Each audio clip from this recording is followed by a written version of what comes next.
Yo, what's good? Welcome everybody to another episode of Four Corners Legacy Podcast. I'm your host, Valley Uno. And I'm your host, Miss My_916. If you're looking for me on social media, I'm your host, Diesel Locomotive. What's going on, y'all? I'm Tusa Shakur. and we are So Four we Corners back, Legacy. How's back everybody in that doing again. today? Oh It's a man, beautiful morning. it is now. It was raining this damn morning. Yeah. Crazy as that sound, yeah, it was straight up raining this morning out here. I guess that's the remnants or the carryover from that tropical storm that hit Southern California. Yeah. Yeah, It tore up some shit. yeah. Did it? I didn't get to see any of the actual. I know when I talked to Daddy last night, it hadn't hit. The rain was just coming in at that point. So Yeah. It was felt all the way up to Fresno. if you guys got take a moment to edit your privacy on your Facebook page so that you can make it public, so that everybody gets a chance to hear our greatness. Yeah, that's what I'm trying to do right now. Facebook was acting stupid with me, and I still don't understand why I got to do this shit every week. Every single time, I know. Yeah, I don't understand that one either. Yeah, Well, welcome everybody to Four Corners Legacy Podcast, Season 2, Episode 3. Today's topic is going to be violence and where does it stem from? yeah. So that should be an interesting subject. Um, what about current affairs? Do we got anything that kind of caught our attention in the news this week, or on social media? Not necessarily in the news, just out there in the world. Um, Oh, I don't really got anything from current affairs, but I wasn't really knee deep into current affairs this week. Nothing really comes to mind off the top of my head. What about y'all? just I know people are pretty upset about these Beyonce tickets are so expensive. Huh? Well, her concert is almost. I thought her tour was almost over. Now she's been to a lot of places and it's been sold out. So Yeah, and these people are paying ridiculous prices, and then the day of, people are getting tickets for like next to nothing. Hmm. well, sometimes it's better to These purchase your prices. tickets. Better to purchase your tickets the day of because you might get that action. That Yeah. I'm not going to spend $1,000 on a concert ticket. There's not anybody performing that I want to see that bad. What Yeah. up, Woon? We see you. Appreciate you tapping in. Yeah, I feel you on that. Like, there's a cap to a concert ticket, because really I gotta really rock with you to break off some chips, like what they talking about. And I don't think I rock with nobody like that in the music industry to where I'm going to dig deep in my pockets. Even my daughters paid 300 for Usher, and I was like 300. Yeah, okay. I love Usher, but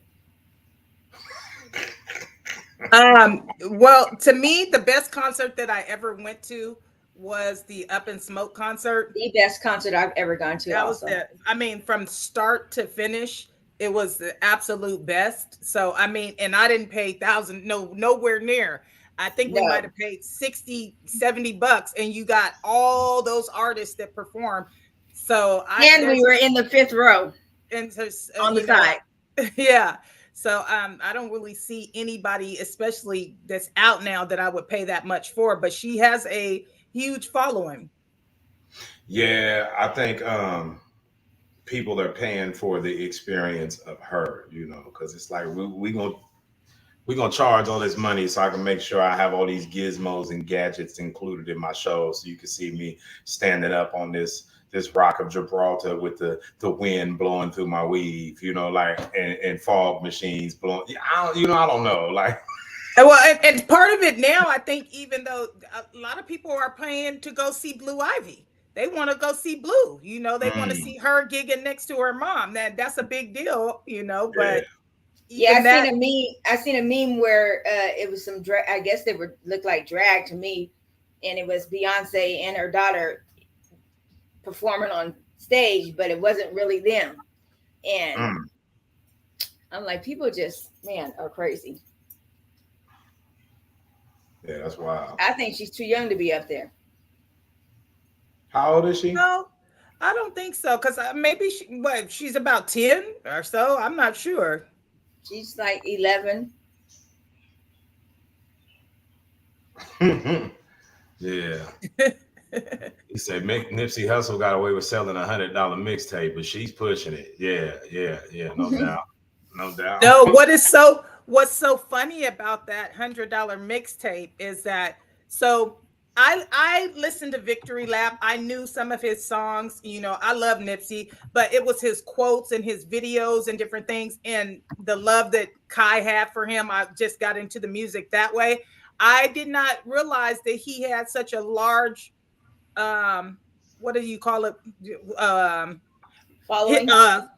Catalog, a large catalog of music. I didn't realize that. So the other day I'm doing laundry and the twins is blasting some Nipsey Hussle, and I'm like, where'd that song come from? And they're like, that album is the one that he sold for $100. That's off that mixtape. That was the song. So I said, oh, I gotta go back. There's some music by Nipsey that I didn't hear yet. Yeah, because he was putting out so much shit. And that's kind of where the whole idea, the ideology behind the Proud to Pay concept came from. Because that's what it was with the $100. You should be proud to pay the $100 to continue what I'm doing and what I've been doing for everybody who rocks with me. You know what I mean? So yeah, he's for somebody that only put out, you know, the one actual album, everything was previous mixtapes. He's got a healthy catalog. He was putting out a lot of shit. Yeah.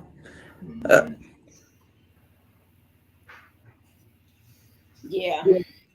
I'm gonna put out a mixtape. This is the first I'm hearing of this. Are you gonna rap? Are you rapping or singing? I'm gonna write a rap. Okay, let's go. I'll back you play.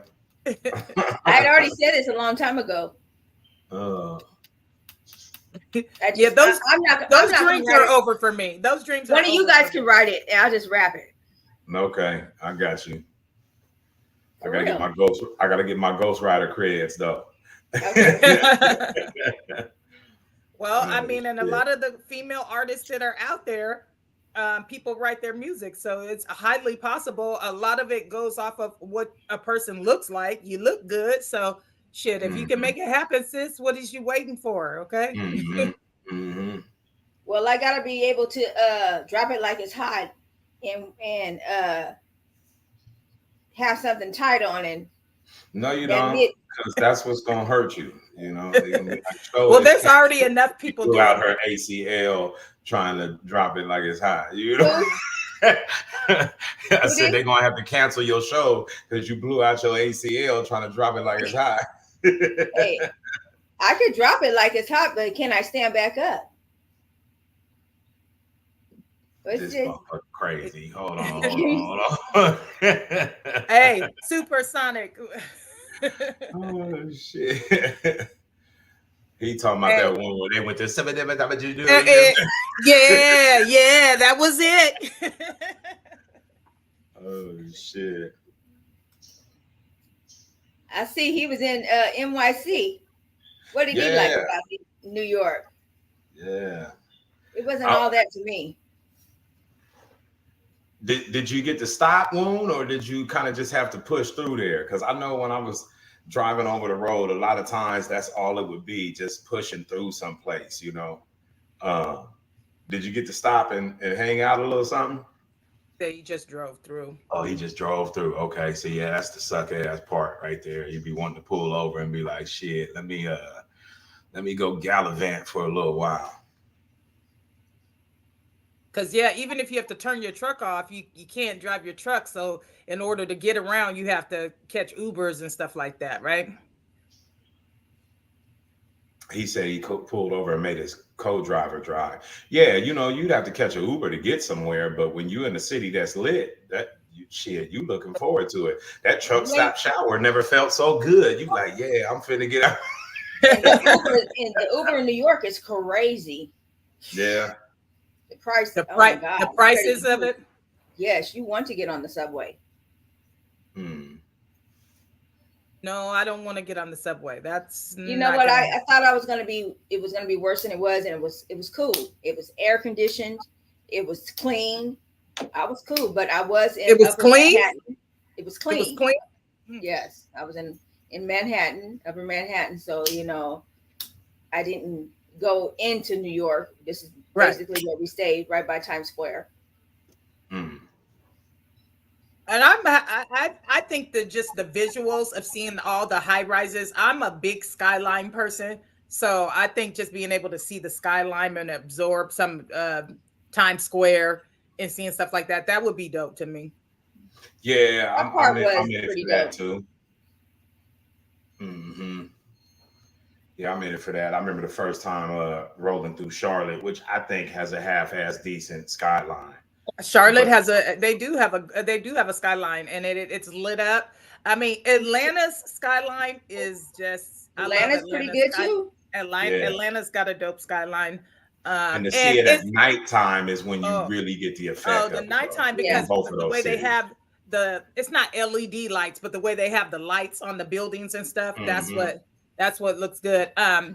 Oddly enough, when I came back, I hadn't been home in so long. When I came back, and they say you're coming from like Northgate or something, and you get on the freeway, not Northgate, but from that area, like in that direction, like coming from like the and airport, you're coming to Sacramento, like you can, if you're going through there, and it's getting better, because at one point we only had the jail and one like a federal building, and the Renaissance Tower. Yeah, it was only two. So even Sac's skyline has grown more than it used to. Now, this nowhere near. It's not Charlotte. It's not definitely not Atlanta.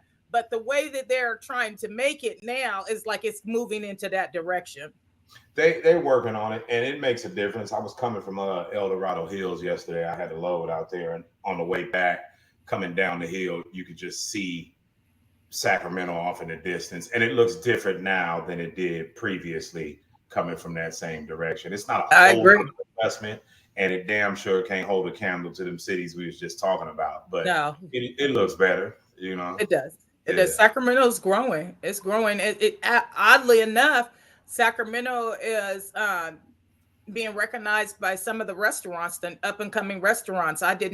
They didn't have a lot of food places before, you know, but now they have a lot of, because they are trying to cater to the Golden One Arena and that specific area. They now have a lot more places that you can choose from to eat. They have real chefs coming in, and even I think when I went to the Farm to Fork thing, when I was working out there, they were saying that they would one day want to have a all-star game there, but they don't have enough hotels there. So the goal for them is to build up more hotels and more restaurants, so that if they ever do get the chance or the opportunity to host a all-star weekend, that they will be able to accommodate all the people. That won't be for another at least 10 years.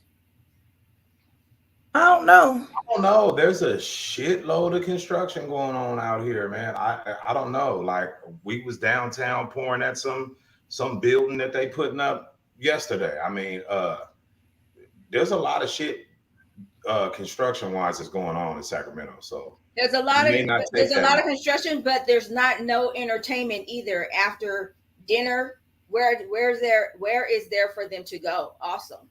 Well, I was going to mention that there's a lot of new brunch places that have popped up in Sacramento. There's places. There's a couple of them. Yeah, and they actually serve music, and it's gonna grow. I don't think it's gonna take 10 years to grow either, because I wasn't gone 10 years and a lot happened in the time that I was gone. So I feel like Sacramento is up and coming. There's an opportunity really that's out there just for whoever. It would take somebody who had the savvy and the financial status to pull it off. But the spot down there in Old Sac I believe, what was it, California Fats, that sat like on the corner that back in the back near where the little boats is at, the ship, the cruise ship thing they got. But anyway, that particular business closed down as a result of COVID, and it closed permanently. So that one corner in the backside of Old Sac, that you know, it's a huge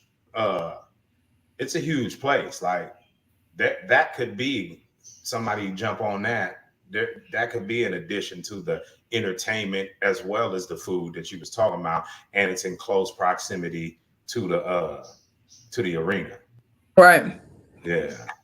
I think that would be good. You just got to have the financial backing to get that. And again, they got to do something about all the homelessness that's around there in that general area, which I don't know Yeah. what to do about that, because I think that when I was at the Farm to Fork meeting about that, that's what they were saying too, is that the homelessness is discouraging a lot of people from wanting to come there, because it's so, you know, homeless is okay if nobody can see them. If all the politicians and corporate America, people with big money, if they don't have to see it, they don't care about it. But it's so obvious right there in that part of Sacramento.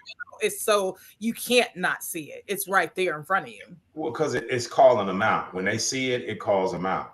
You know what I mean? Yeah. Like they know that, okay, people are wondering what the hell we're doing for this to be happening at such a large scale. Because there's always been homeless people on the streets out here, but it's off the chain now. It's not just homeless people, it's crazy people.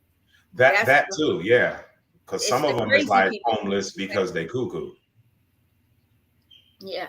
Like I work downtown at the Doco Center, and you see people every day, different people every day, crazy, talking to themselves, doing shit, just walking around, damn near no clothes on, all kinds of shit.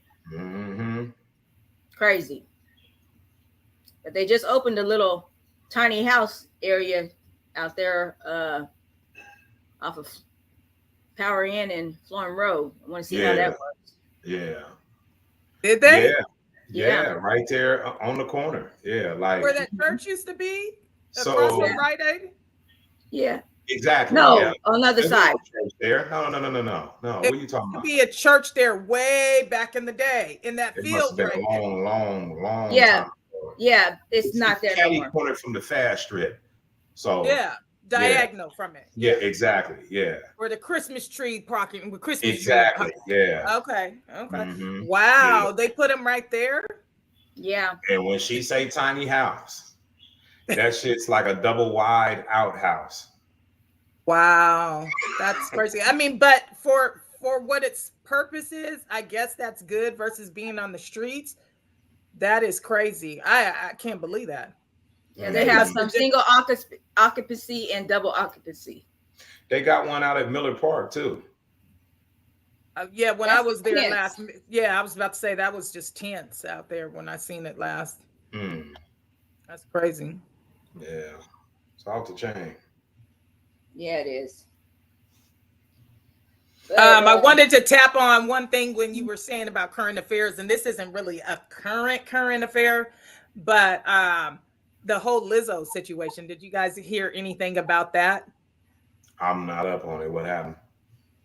So Lizzo had a couple of dancers who had been with her for quite a while, and she was asking them to perform lewd sexual acts.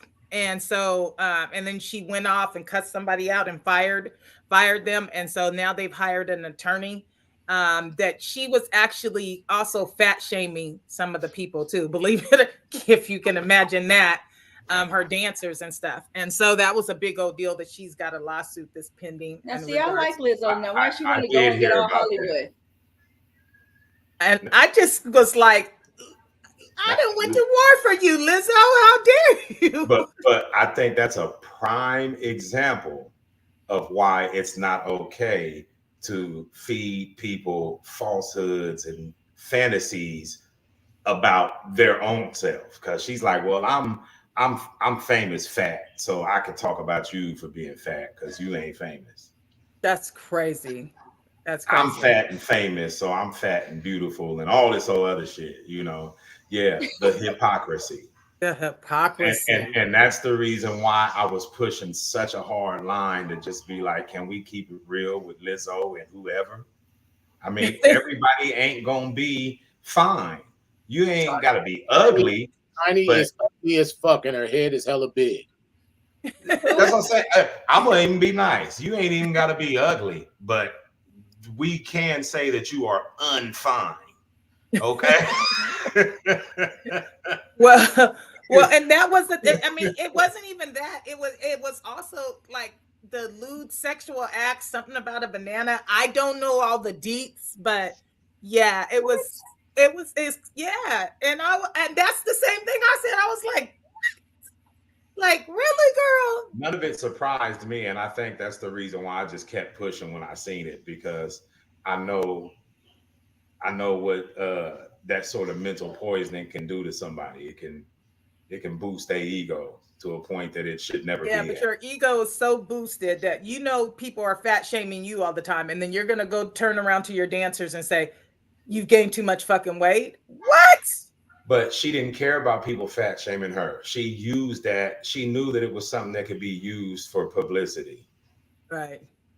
That's true. That's true. Yeah. Because the more that they talk about you, the more that you're getting your name is circulating and it's creating a buzz. And so, yeah. Mhm, mhm. Lizzo weighs 307 pounds.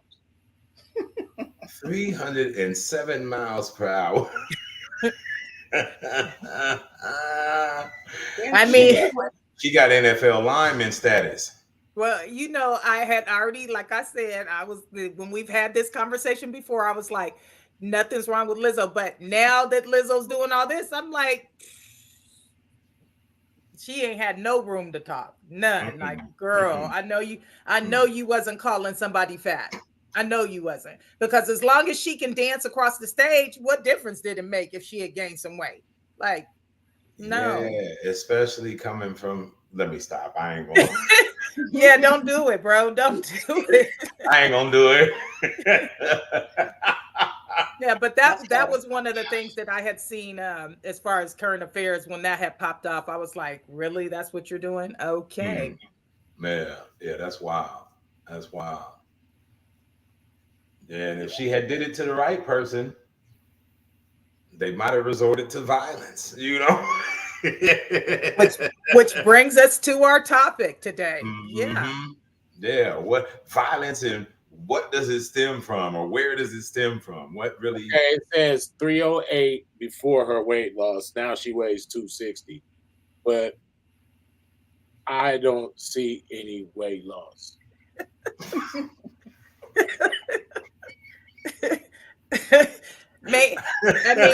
Maybe it's not visual where you can really see the huge transformation. Does it say how tall she is? 5'10". Oh, man. is she? Okay, because that makes a difference, though. Let me be quiet. Lizzo might Well, whoop look, my no, ass. that makes a huge She's difference. damn near tall as you, Yeah. and way more than me. You know what I'm saying? Black man is under 5'10". The average black man is under 5'10", and the weight of the average black man is around probably like 170. So she's twice as big weight-wise as the average black man.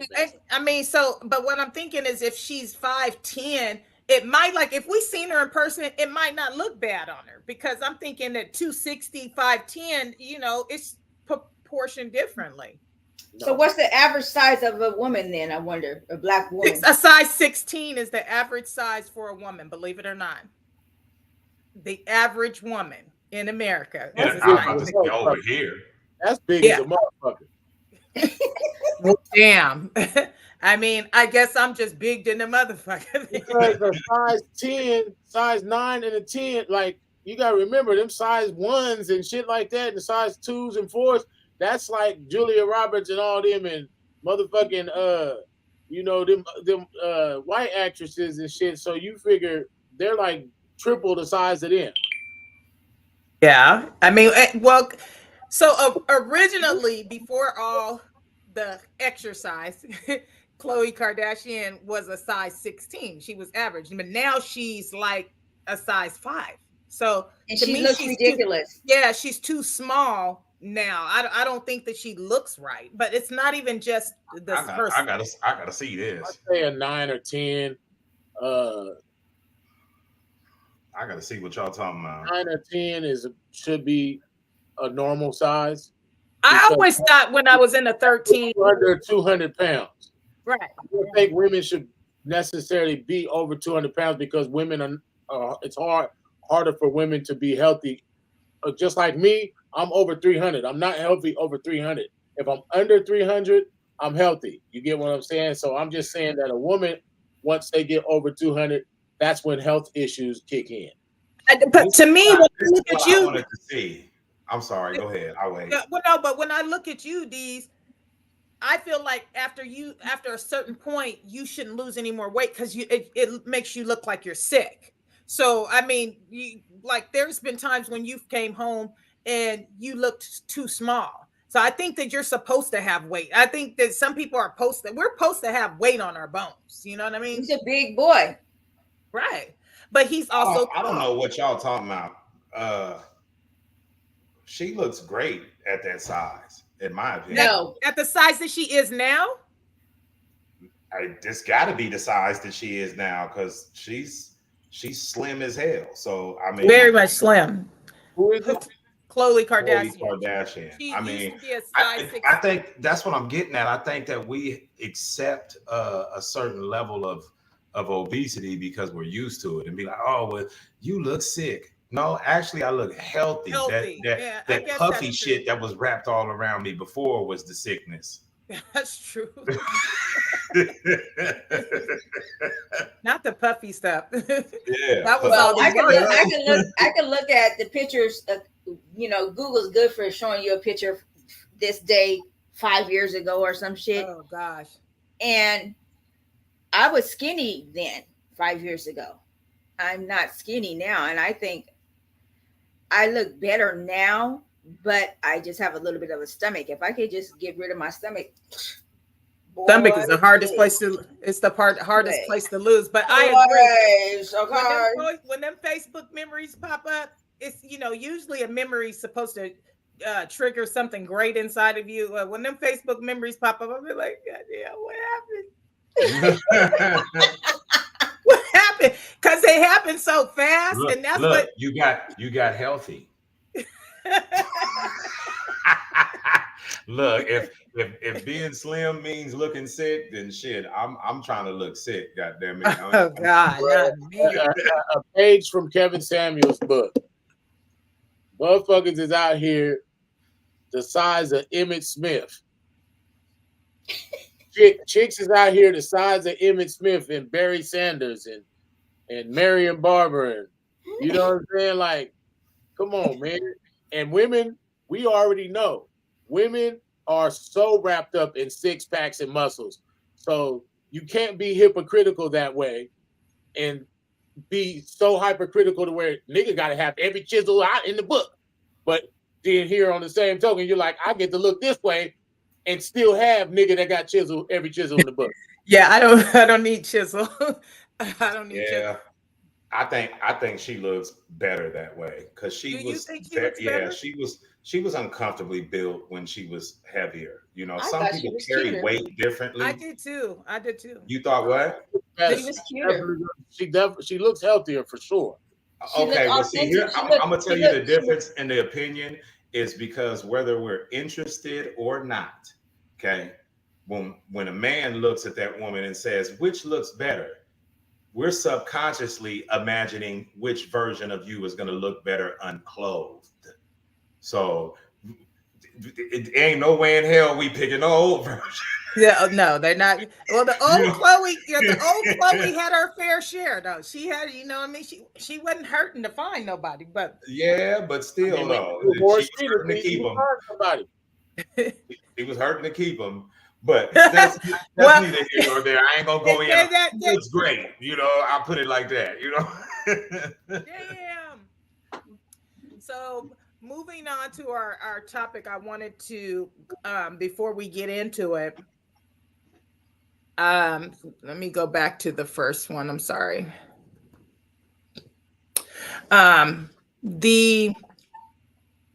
The dictionary version of the word violence, it's a noun, behavior involving physical force intended to hurt, damage, or kill someone. Similar, strength of emotion or unpleasant or destructive natural force, intensity, severity, strength. The unlawful exercise of physical force or intimidation by exhibiting of such force. And I was reading that, and I'm going to take that off. I'll get to the other part of the presentation in a minute on that. Violence is plaguing the country. Violence is plaguing the world. Let's just put it that way. So where is it stemming from? That's what we were trying to find out on today's show. Where does violence stem from? And not necessarily stop the violence, but how can we change the numbers that are caused by it? So let me go back to. I mean, you would have to ask men, because over 90% of homicide victims are men, and over 90% of the motherfuckers committing homicides are men. So, I mean, really, it's a question for men. It says, I've got this from ABC News, and it had said, this was as of August 3rd, more than 25,000 people have been killed in gun violence so far in 2023. It also said that a huge number, and I'm not going to read all of that and break it down for you guys, but it also said that a large number of the deaths were by suicide. A lot of, right. That's what I couldn't believe that either. But a lot of the deaths, violence, that it was from people committing suicide. Yeah, so 14,000 of those are suicide. That's crazy. That's a lot. That's a lot. And then that's big, because I still think that goes back to something that Diesel was just saying, because if I'm not mistaken, if my memory serves me correctly, that if you were to look up suicides, that men are going to make up a predominant portion of that number as well. So that's really crazy when you think about that. Awful. It's awful. What I thought was funny was when I was looking at information about Stop the Violence or violence in America, a lot of gun stuff started popping up. And I feel like, we've talked about this before on the show, that it goes a lot with the propaganda that people are trying to, or the political agenda that people are trying to push regarding violence. But there's not just gun violence that's going on. There's stabbings. There's other violence that takes place. Right. It doesn't always result in murder. You know what I mean? But there's a lot of violence that goes on. Well, there's still statistics to go with it. If it was 25,000 was gun violence, then it was probably another 10,000 that was somebody getting killed in road rage, or somebody getting ran over, stabbed, beat with a baseball bat, chopped. Right. Because we got to remember, there's a group of people out here now. That's what they're doing. People are chopping people up. You hear more. We talked about this also too, about dismemberment. That's acts of violence. Hurting people up. We know that in our society, killers are praised.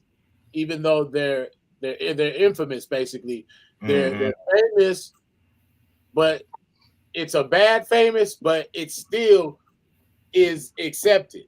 It's still fame, yeah. Right. Well, because that's why that there's a lot of people who, what do they call it when you write out what you're gonna do? The manifesto. The manifesto. That's why you have people who write out, and because they want that particular fame that you're talking about, Dees. They want the fame that comes along with being a mass. They've killed the most people. Now I've killed. There's, they research that type of stuff, and they plan that type of action. It's thought through. So, but I don't get it, because it's like Hitler killed millions, Genghis Khan killed millions. It's like What would make these people think that they're gonna outdo the killingest killer? Right. Well, that's a good point. I think that the difference that they have in their mind is that they're solely pulling off these murders. So it has a more intimate effect. It's like, yeah, Hitler, Genghis Khan, they're responsible for the death of millions, but not at their not, you know, completely and utterly at their own hands. You see what I mean? Where So versus a serial killer. only a few hundred. It's probably only a few tens of thousands at their own hand. 'Cause you best, I What mean, I don't, what I You don't best- get is how you people best can believe kill they went someone. in dungeons and did some work, put in some work. yeah. What I don't get is how someone feels like they could kill someone and they think they're gonna get away with it. They don't be worried about that. Right. Because I think there's a huge number of people who stick around at the crime scenes, you know, or attempt to kill themselves. So I feel like some of the numbers of the suicide were people who killed somebody and then killed themselves. So that's why the numbers of suicide, Definitely. I felt like that was high because of that. But Those are the murder suicides. That's why it was 14,000. right, Mhm. right. But again, I hear what you're saying, Tusab. It's crazy to think that you could get away with it. But the shows that come on kind of give a criminal mind the ability to say, okay, so I know where this person went wrong. If I do it this way, maybe I could get away with it. Yeah, but not if you watch Forensic Files, because that's the difference. You got all these other shows try to glamorize the murder and hot and steamy the murders, plots and shit. Forensic Files shows you the scientific aspect of it. And That's you true. gonna be going up against them scientists. And them motherfuckers ain't playing no games. You not No. about to Yeah. be smarter than all of them. So Right. It'd be countless people that did get away with it, but because there's no statute of limitations, the question is for how long? It took 10 years, 12, 18. In one instance, it was like 40 years later. Right. Right. shit, Golden The State interstate killer. years later. Huh? Golden State Interstate killer. 30 years or some shit. Yeah, that's what I mean. Like, but so there really is no getting away with it. But I think when we talking about the people doing this kind of thing, that Before That's they not caught even him, on their mind. I was saying they was never going to catch him before they caught him. mm, I thought he was dead already. Right. He old as it's- shit. But yeah, I yeah. really thought he was going to die because he had been killing motherfuckers since the 70s. So you Yeah. figure a 40-year span, and he was a grown man when he was doing it. I was figuring that nigga was on his deathbed already, you know? Right. Okay. So That's why the I'm Golden like- State Killer, that's the one that they arrested out there by where we used to live at, right? That's the same Yeah. one? Yeah, okay. Yeah. I used to tell people they weren't going to catch him all the time. The Golden State Killer.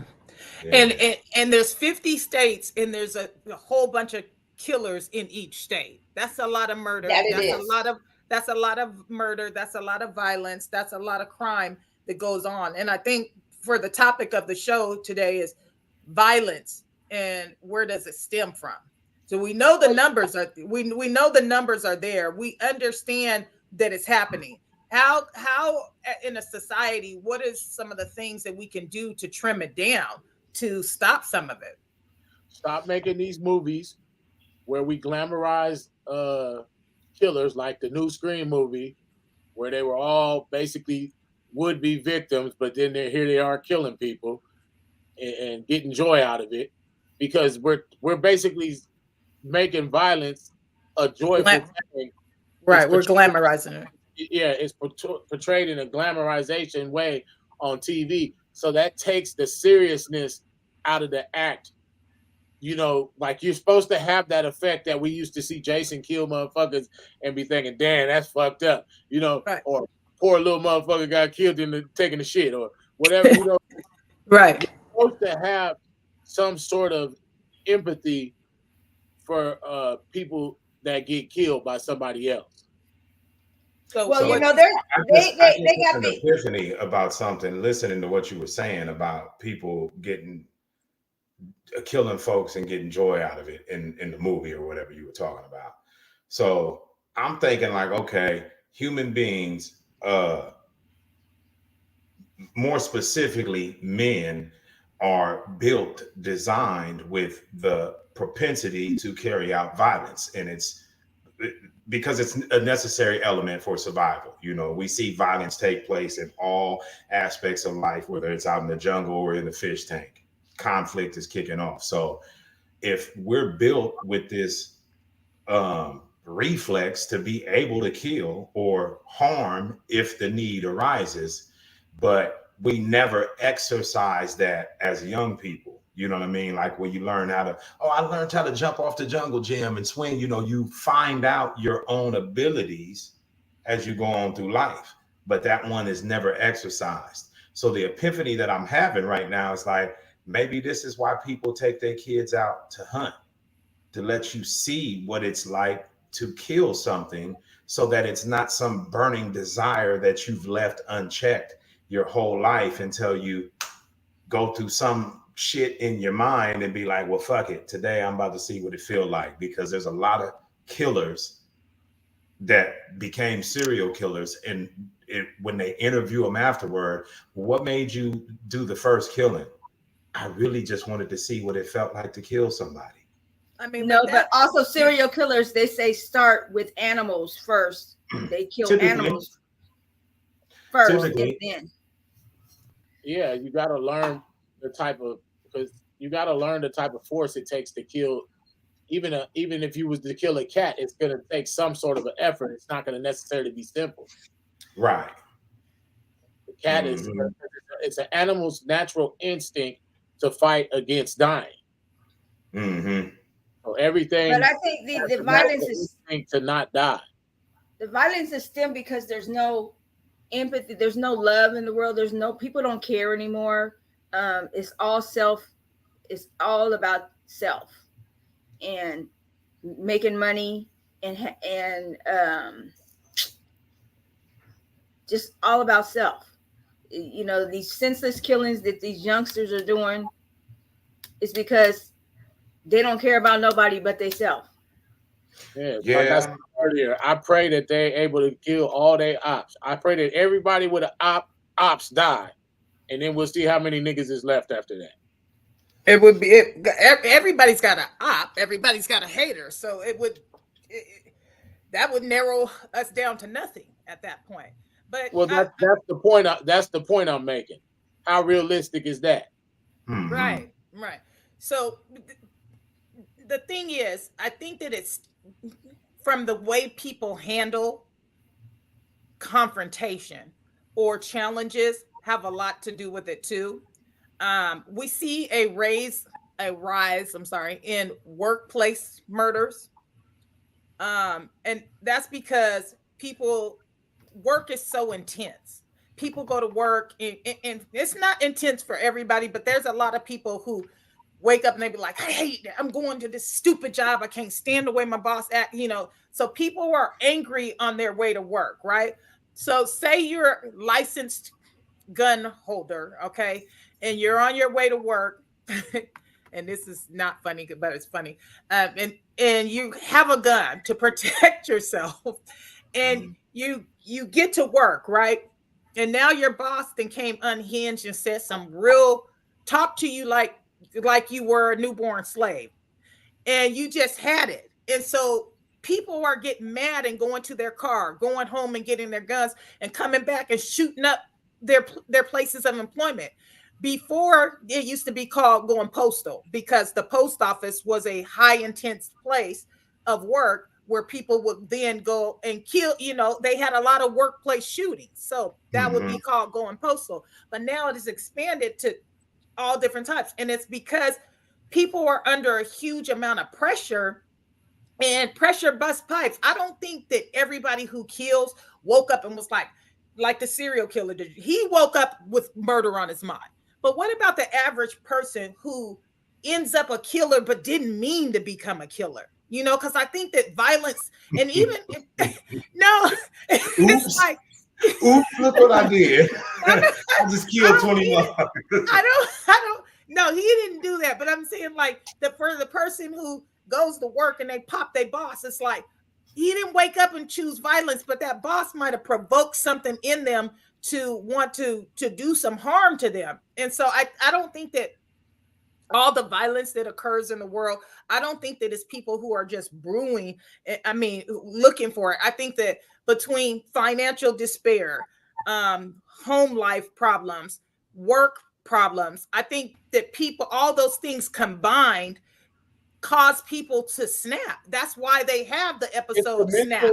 It's a mental preparation phase. It's just like if I say, look, man, I'm gonna go out here and start me a business, and I keep instilling that in me. Let me research how to get this loan.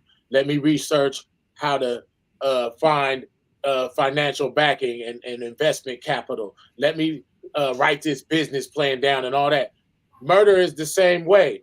People are constantly nurturing what it takes to get to that point, to have that successful business, but the business being the murder. You right. know what I'm saying? That people are talking themselves to that what they call it nowadays, manifestation. People are manifesting that because Right. they're The laws of attraction. the more you talk about it, the more you talk about it, the more acceptable the unacceptable will become. Mhm. And the more you know what I'm saying? And I mean, I can write a book on this shit. Well, and I'm glad that you said. I've been around everybody that society is terrified of. I think that kind of ties in with something that we were talking about earlier, Mai. Exactly. And that's why I think, you know, because you talked about people going postal or the workplace violence and all this and that, you know, and y'all know I've said it countless times that I think the workforce is a version of modern day slavery. And so when you think about that and all the things that come along with it, there's mental stress that you go through as a result of having to go to a job every day. And when you couple that with the stresses of life, whether it be kids, bills, relationships, whatever, I think that all people living in modern society, especially in Western society, are at some stage of a mental breakdown already, which is how they're even sitting up contemplating murder. You understand what I'm saying? So by the time it happens, you're like 15 symptoms too late. You know what I mean? That person has exhibited countless symptoms before they killed somebody. You know what I mean? Right. Okay. And I'm glad that you said that, because you are absolutely 100% right. The information that I pulled from the National Alliance on Mental Health, and I'm sorry, I had to make that bigger on my phone so I could see what was in the corner. But the National Alliance of Mental Health is where I got some of this other information. Annual mental health illness affects 16% of Asians, 21% of Blacks, 18% of Native Hawaiians, which probably just went up, 21% of Hispanics, 27% of Indian Alaskans, 24% of white, 35% of multiracial, and 50% of the LGBT adults. And the LGBTQ. And this let me go through some of this, and you guys can chime in after I read some of these things. But 50% of the lifetime mental illness begins at the age 14, and 75% by age 24. So as the more you keep living, the more you start getting a little angry, or the more stuff is building up. 1 in 20 U.S. adults experience serious mental health each year, and less than 2/3 of them receive treatment. That's the issue, because yes, if you go sit into, these people are trained to listen to you talk and give you coping mechanisms, basically, because they give you coping mechanisms, and they give you you'll get a bunch of epiphanies and all these type of things. If you sit up in therapy, you'll learn tools. They're going to give you tools to better manage the anxiety or the aggression. Some of that shit is just normal, and you think you're the outcast of the world, and you're the only one that feels this and shit. And it's almost selfish. It is normal, bro. To think that they're going through something or some sort of emotion that nobody else understands. Right. I'm That's gonna read it. That's being foolish, full of yourself. Well, I think it comes to this. When kids go off to school from kindergarten on up, they have teachers in their lives, which teachers help to mold your child. And the teachers these days, there's fewer and lesser, and they don't have the same passion as they had before because they're not appreciated and they're not paid right and all that other kind of stuff. So they're not doing the job that they used to do. Because the students are trying to have an emotional debate with teachers. Right. Let me read these two more things. Do their job. Let me read two more things because one of the things Dee's just said is the God's honest truth. It says 65% of Americans are concerned about the stigma around mental illness. And I think that that's huge right there. And then people are experiencing mental health crisis deserve help, not handcuffs. As we have stated before on the show, a lot of times when people are called out for a mental breakdown, they end up in handcuffs. Or dead. Or dead. 55. Oops. My bad. I thought you were done. I'll put it. No, one more. This is the last one. 55% of U.S. counties do not have a single practicing psychiatrist. So that goes right along with that comment, though. It definitely does. Access to mental health services or therapy can be a joke because what Dees was saying, and even if you do get the access, you might find yourself sitting across somebody who looks at you more as like an interesting science experiment than another human being who they have the ability to help navigate through the troubles of their day. You know what I mean? Yeah. So when we ask, where does violence stem from? That's the question. Violence, where does it stem from? That's the question that we have today. Listen to all the answers that we're talking about. True right here too, because I mean, let's face it. We all know I'm not the most rap type motherfucker. You know what I'm saying? But I'm not out to get nobody either. And I've been put in jail over and over and over and over and over again, simply because I don't have tolerance for certain shit. You know what I'm saying? So now I'm made out to be more than what I really am, because really I'm rap tight enough to control myself. But I can't control the next motherfucker though. You know what I'm saying? Like I can control my actions, but if you fuck around with me, now you get what I'm saying. Other shit gonna happen. I'm not the motherfucker that's just gonna pounce on somebody. You have to fuck with me to get that. Right. It's called poking the bear. People poke the bear and then or throw rocks and hide their hands. Okay. So I before we come away from that, I want to add to that comment that Heather had about mental health being criminalized. Because that's something that I've always said, that, they'd be like, oh, well, the only way we can deem this person insane is if he doesn't understand right from wrong. So if you having a mental health crisis, let's face it, we already looked at all the shit that might bring it about, and everybody's dealing with that. So that means everybody qualifies for some measure of insanity. But if you still know right from wrong in that insanity, then you still a criminal based on what happened. You know what I mean? It's not fair. Motherfuckers, you're insane as fuck.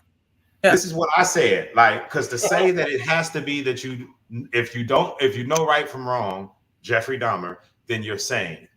Okay, so to call him sane is to call him normal. And to call him normal is to say that we all have desires to rape men and cut them up and put them in the freezer and have him for dinner when we feel like it.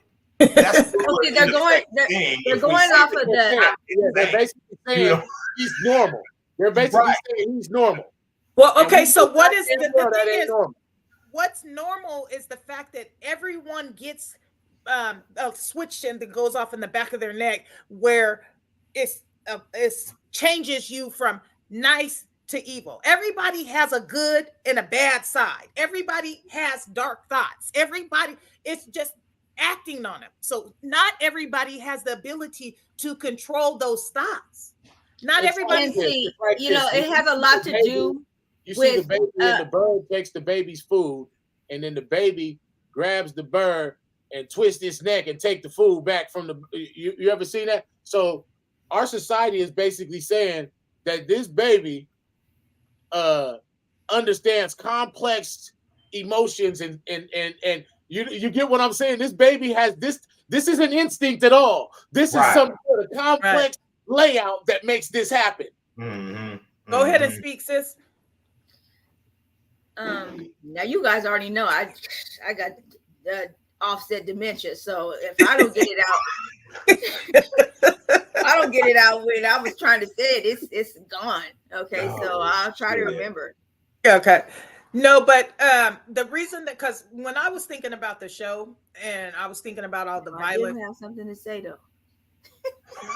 Well, come on with it. I'll give her another example. When the baby's trying to put on its socks and it can't get the socks on, and he starts flipping out and has a tantrum about the socks.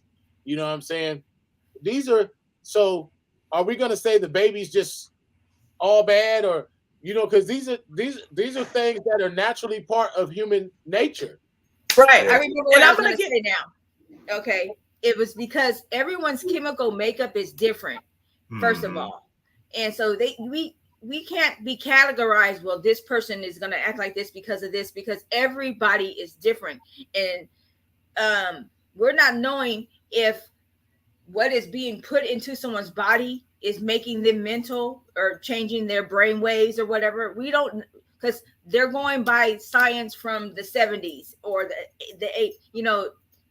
Life is changing every day, and so science needs to be changing every day and updated also. Mm-hmm. And I think that the big part of that is when Jabal was saying about the baby putting on a sock and then they throw a tantrum because it gets frustrating. We all as adults have moments where something begins to be frustrating to us. You know what I mean? Like the example that I was given to Valley today when we were talking about it, I said, so you may have a person who is already challenged about life, right? They're challenged about things that are going on in their home life. And then you get on the road and they're already stressed, right? They're stressed leaving their house about whatever's going on at home. And then you have this other person who's already written up from work. They're trying to smash to get to work, right? So, and them smashing to get to work to be on time to keep their job, then boom, you cut this person off. The person that you cut off is that they was at their wits' end prior to you cutting them off. Now it's a high-speed chase, and now they're gonna drag you out the car. These are acts of violence that come. People, again, I don't think people are just waking up with the intent to harm people. I think that sometimes situations make you behave outside of your normal character. They do. People that do it. Once you recognize that about yourself, you have to be in control of that. It made me think of, y'all seen the movie Walking Tall with The Rock, right? Maybe you have, maybe you haven't. Anyway, there was a scene where somebody had did something, sold his nephew some drugs or whatever, and he went down to where they was at and went ape shit, tore the place up, brutalized multiple people.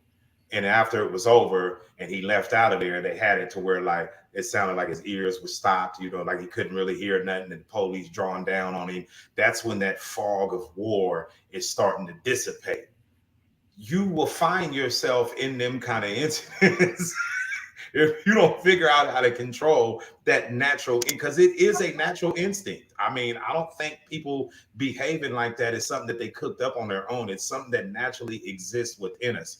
We just have to find ways to control that when we can, i.e. the people in the traffic situation you were talking about. If you know your job is on the line and you don't want to be late, leave earlier. Right. You know, you can control that. So but if somebody does cut a lot you of off, it has to do it with, doesn't matter because I'm 20 minutes ahead of time anyway. You see what I mean? Social media has a lot to play with this too, though. Because like world star hip hop or whatever that shit is called, people glamorize violence showing their ass at a restaurant or at the store or whatever. That's violence too.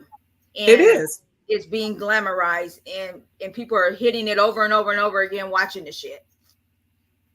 It's just like, I'm gonna give you an example. You seen a baby, the thing with the baboons, and it was one baby baboon there, and then the one baboon like kind of shoved the other baby away, and then the other baboon, who was the baby's mom, came over there, the dad or whatever it was, went over there and fucked his kid up off top. Like, you know what I'm saying? So like, what people don't understand is it's a big part of why our society is violent is because you got people that think it's okay to fuck around with other people. That's true. That's true. And that's a huge part. Like I said, I think there's more people who have traumatic things that are going on, and then something happens and it tips them over the scale. I think there's more people like that exist. And then when you look at the statistics regarding the mental health situation and the fact that nobody's getting help, nobody's getting the tools that we were talking about, nobody is, because they've been pegged or labeled to believe that getting help is a problem. It means you're crazy. Like, and that's what people say, I'm going to see a shrink, oh, she's crazy. You can't do that to people. You have to applaud people who want to go find a way to get those tools to help themselves. You go see a shrink or go get a gun. Right. And exactly. And then they have shows like Criminal Minds that glamorizes crazy shit that people think about in their head, and then they do to people, I don't think it's glamorizing it. I think it's just making us aware that already is taking place. It glamorizes the cop aspect of it, and that's why the cops are so violent, because our society has glamorized cops killing people because they felt like it for 40 years now. You know what I'm saying? And it's really an indication of the people's weakness. And what I mean by that is like how you said, oh, well, you're going to see a shrink, that means they're crazy. Okay. When I hear that, I hear, oh, use a motherfucker who's scared and insecure about your own fucked up shit. So now that you see somebody else that has enough balls to try to address theirs, you want to knock them down with this little bullshit comment. I see right through that, like glass with Windex on it. And it's the same thing with them cops. Okay, well, the cop killed the guy who I'm terrified of. So this is a great thing, even though me being afraid of him wasn't warranted, because it's about my own prejudged things I got going on in my head. So, but it felt great that he died and I don't have to face those prejudgments anymore. You see what I mean? And how is that okay? People are. Right. How is it okay that cops are allowed to become killers? How is it okay that people in the military are allowed to become killers? Now they've had that taste of blood. Do you get what I'm saying? And so it therefore makes them more likely to do it again. Yeah. There's no denying that.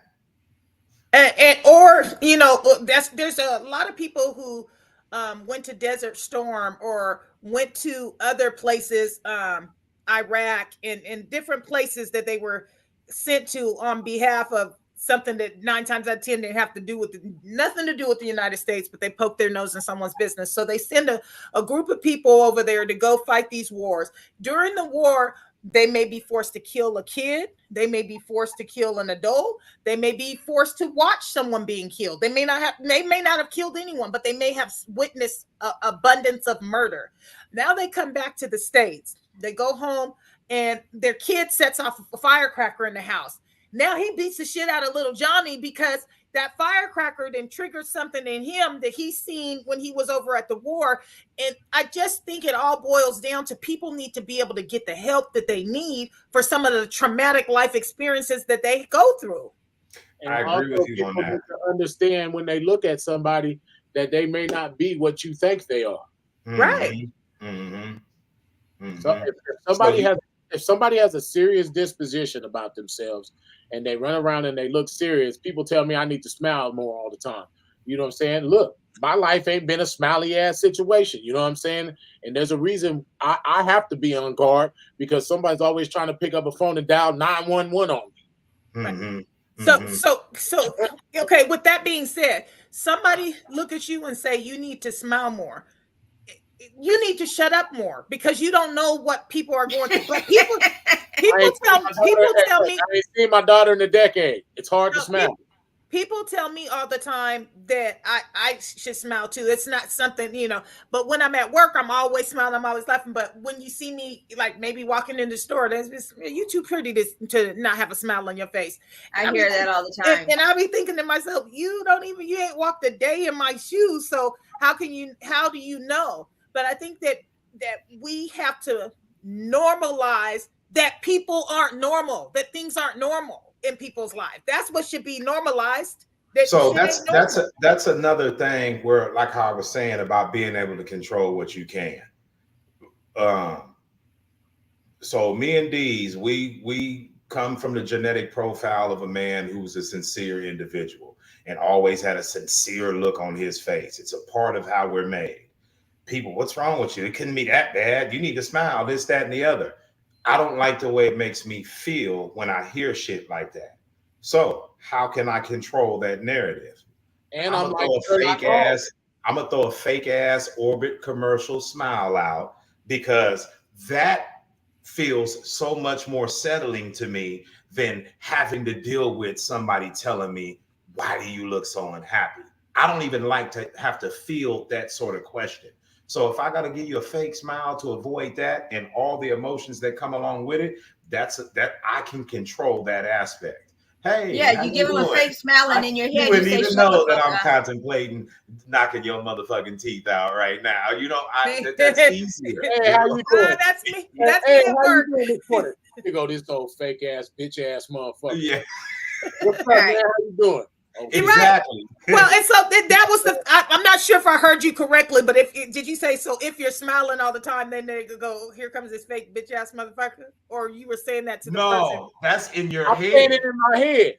Yeah. Yeah, or I said, shut the fuck up and get out my face. Shit. No, well, and that's the thing, though. I think people that are too happy, we don't like them either. People be like, what the fuck are you so happy about? So it goes back and forth. But the bottom line is the reason why we live in such a violent society is because people are under a great deal of stress. People are under a lot of traumatic, life-changing events that have occurred, and then they don't know what to do with it. They don't know how to. A lot of that stuff you're talking about is crybaby shit too, though, because it's society's own fault that society has told people life isn't hard. Right. Society is to blame for that. Life isn't easy. Period. Point blank. It's not. To think that relationships are going to be simple. Finding an 8-figure job is going to be simple. Getting $2 billion is going to be simple. Having 400,000 followers is going to be simple. Having all this shit is supposed to be simple. Our society has taught people that all this shit is about to be simple. In reality, it's not. Exactly. Which I'm going to bring up for it to not be simple. Right. I'm going to bring up Nipsey Hussle one more time. When he said, one of the things that I valued that he said was, they said, how do you deal with all the pressure of trying to, get to the top, to become successful? And he's like, I'm not going to joke about it. I've experienced every emotion. And I think that that's the thing. We have to be able to process it. Because what he said after that was that he thinks that, he experienced every emotion. So you're up, you're down, you're happy, you're sad, you're stressed, you're tired, you're broke, every emotion. But then he told himself that that's what comes along with it. Mm-hmm. Mm-hmm. That's what comes along with it. So just like with Dee saying, the different examples that he's given of how society has been pulled to believe that everything's going to be easy. It's not going to be easy. We need to make our minds understand that it's going to be tough. How are we going to deal with it? It's going to be extremely difficult, and if you don't already have that in mind, that's going to be probably your first pitfall, is when you find out like, oh shit, I've been duped. There's nothing easy about this, but when you come to that place, you can't allow yourself to give up, like how because that's what Nipsey said. He went through all the emotions. He just didn't quit. Right. He said, my only defining quality is that I didn't give up. Yeah. That's right. Yeah. That's right. So when I you wanna find put out this that out this too. shit is harder than we've been sold for it to be, you still got to keep pushing. You know what I mean? Yeah. I want to ask our guests, people on our on who have made comments. What do you think it stems from? How can we solve it? I mean, I want to hear what they have to say about it. I agree. What is it? Mental health or violence? Violence. Violence. Okay. So to any of the viewers right now, if you guys could jump in the chat, we seen that it's been up and down, people coming in and out. But if you're happen to be watching the show now, feel free to jump into the chat and Just comment. And how do you feel about violence?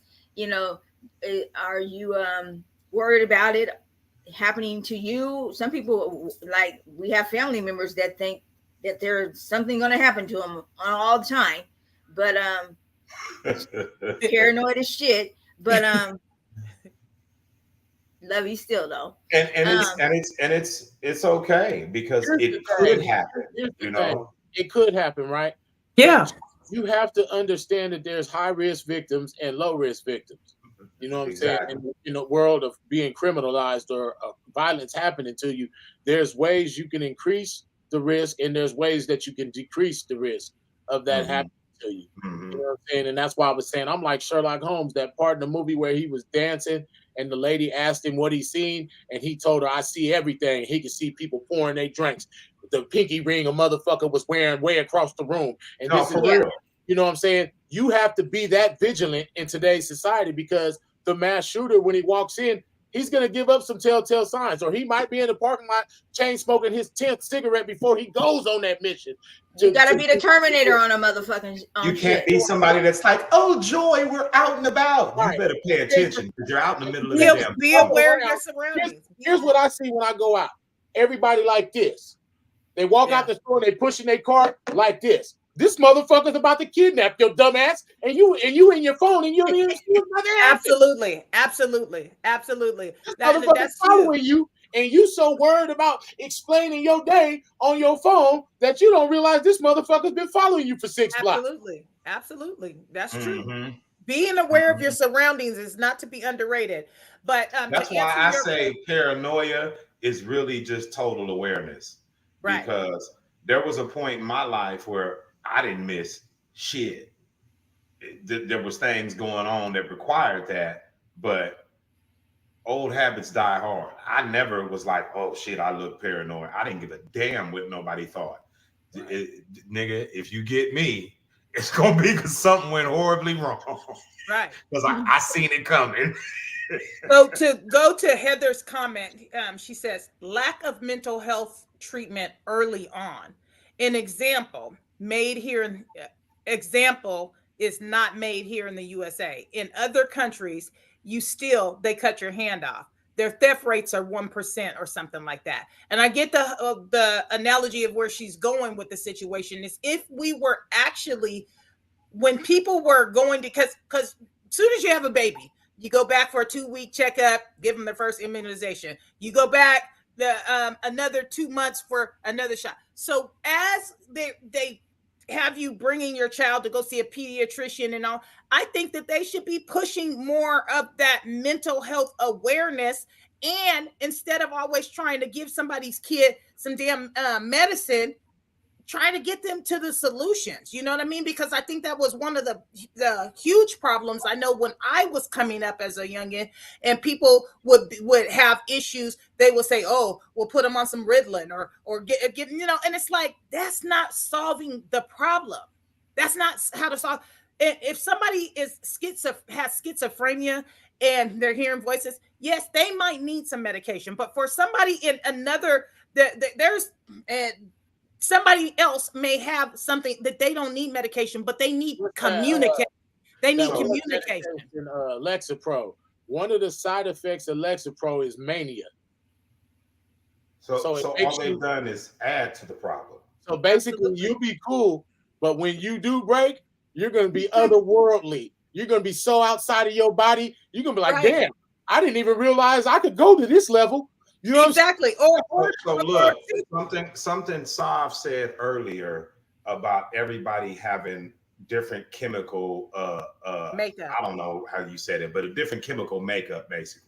So it made me think of the picture that Kai had posted in the family chat the other day about all the different breakdowns of certain vitamins that are necessary for human beings and what the deficiency of those particular vitamins, the symptoms that it can bring out. Some of the shit listed on there was depression and all types of other things. Absolutely. So rather than feeding somebody some chemical shit, how about we doing an analysis on this person's blood and their their actual well-being and see what we can they're do deficient in. in that regard first. Let's address these deficiencies and Right. see what kind of, but there's no profit in that.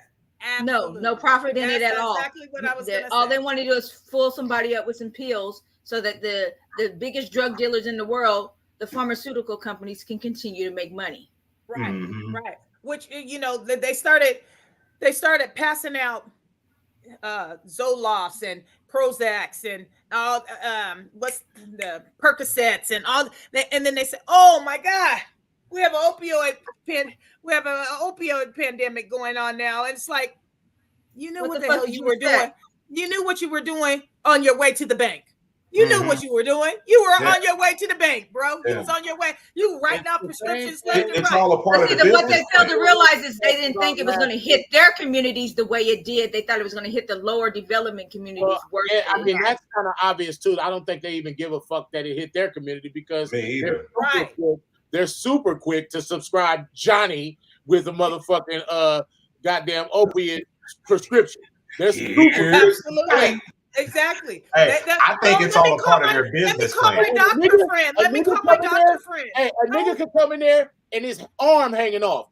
We ain't giving that nigga no motherfucking hydrocodone. So look, I really think it's all a part of the business plan. And what I mean by that is, okay, we're going to do this underhanded shit and get all these drugs out here in the system, okay? Then after we reap the financial benefit of it, we will initiate the cry for, opioid pandemic. And now all these other little elements that we put in place to help people and give them treatment and all this, that we're going to make money off of that too. So they Of course. damn what communities it wind up in. No, Because they don't give a fuck about where that. they say a drug addict is a That's drug not addict. black They don't and give a white. damn much you look Yeah, like. that type of shit ain't black and white, so Hell no, it ain't. No. Yeah. that type of shit is not black It's and white. green. It's They green. know exactly. It's green. They know goddamn well, just like it says right here, because Johnny got the insurance. Exactly.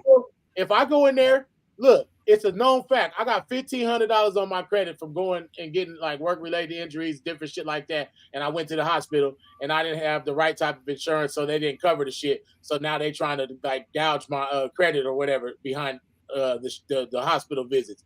Johnny would never have to worry about that. Johnny's got insurance. Johnny's gonna be on dope. Johnny's gonna, and They that's just could give Johnny every pill you want. What do you want? You want some Vicodin? Or what else do you need? Some fucking Xanax so you can sleep? I'm here with you, brother. right. What is it that whatever you need? And what's up? Ivan is inside the chat. Yeah, what's up, Ike? So he put a good. Go ahead and read that. It says, oh, my bad. I was trying to put it up there. My bad. Ike says, I feel most people have not been taught to deal with their emotions. We're being taught how to deal with sexuality, that mental health issues, but not the basis of how to deal with the anger and flustered thoughts, which can destroy themselves in others in our society. And that's true. You know, they're so worried about goddamn all these LGBTQD and elemental P shit, you know, and not caring about what's really the core problem with people. My thing about that is I don't understand why we're discussing sex with people who it's not legal for them to have sex. Well, I totally agree. I don't know. It depends on the elemental P. The basis of the discussion. Why is the sexuality aspect of it so important? I mean, and I feel like I need to understand what your I'm not question saying that we shouldn't that there shouldn't be awareness instilled in our kids about sex. I'm saying that you got to pick which side you on right here and right now at 5 years old. I don't understand that. Right. You got to choose a side. You're 10 now. You got to choose a side, son. Right. Yeah. Well, and I think the biggest part of the comment that I agree with is I feel people have not been taught how to deal with their emotions. And I think that that's true. People have not been taught to deal with their emotions and they don't know how to help themselves. And so there has to be a way where people are able to get the help. And it shouldn't be based off of little Johnny's got the insurance and Kevin, he doesn't have it. You know what I mean? Like, and so that's the difference in getting. Well, the it help also stems from as you're a little kid, a little boy is told you're not supposed to cry, and then a little girl or a woman is told she's supposed to do this because she's a girl and she's supposed to do this, that, and then shit gets into their head that I'm not doing what I'm supposed to do, or this bothers me, but I'm not supposed to show an emotion on how it bothers me, or I don't want to do that, and then they shut down. I think that it's true that before, and maybe not so much as now, but before, it was instilled in the little boys' heads for the suck it up, you're not supposed to cry.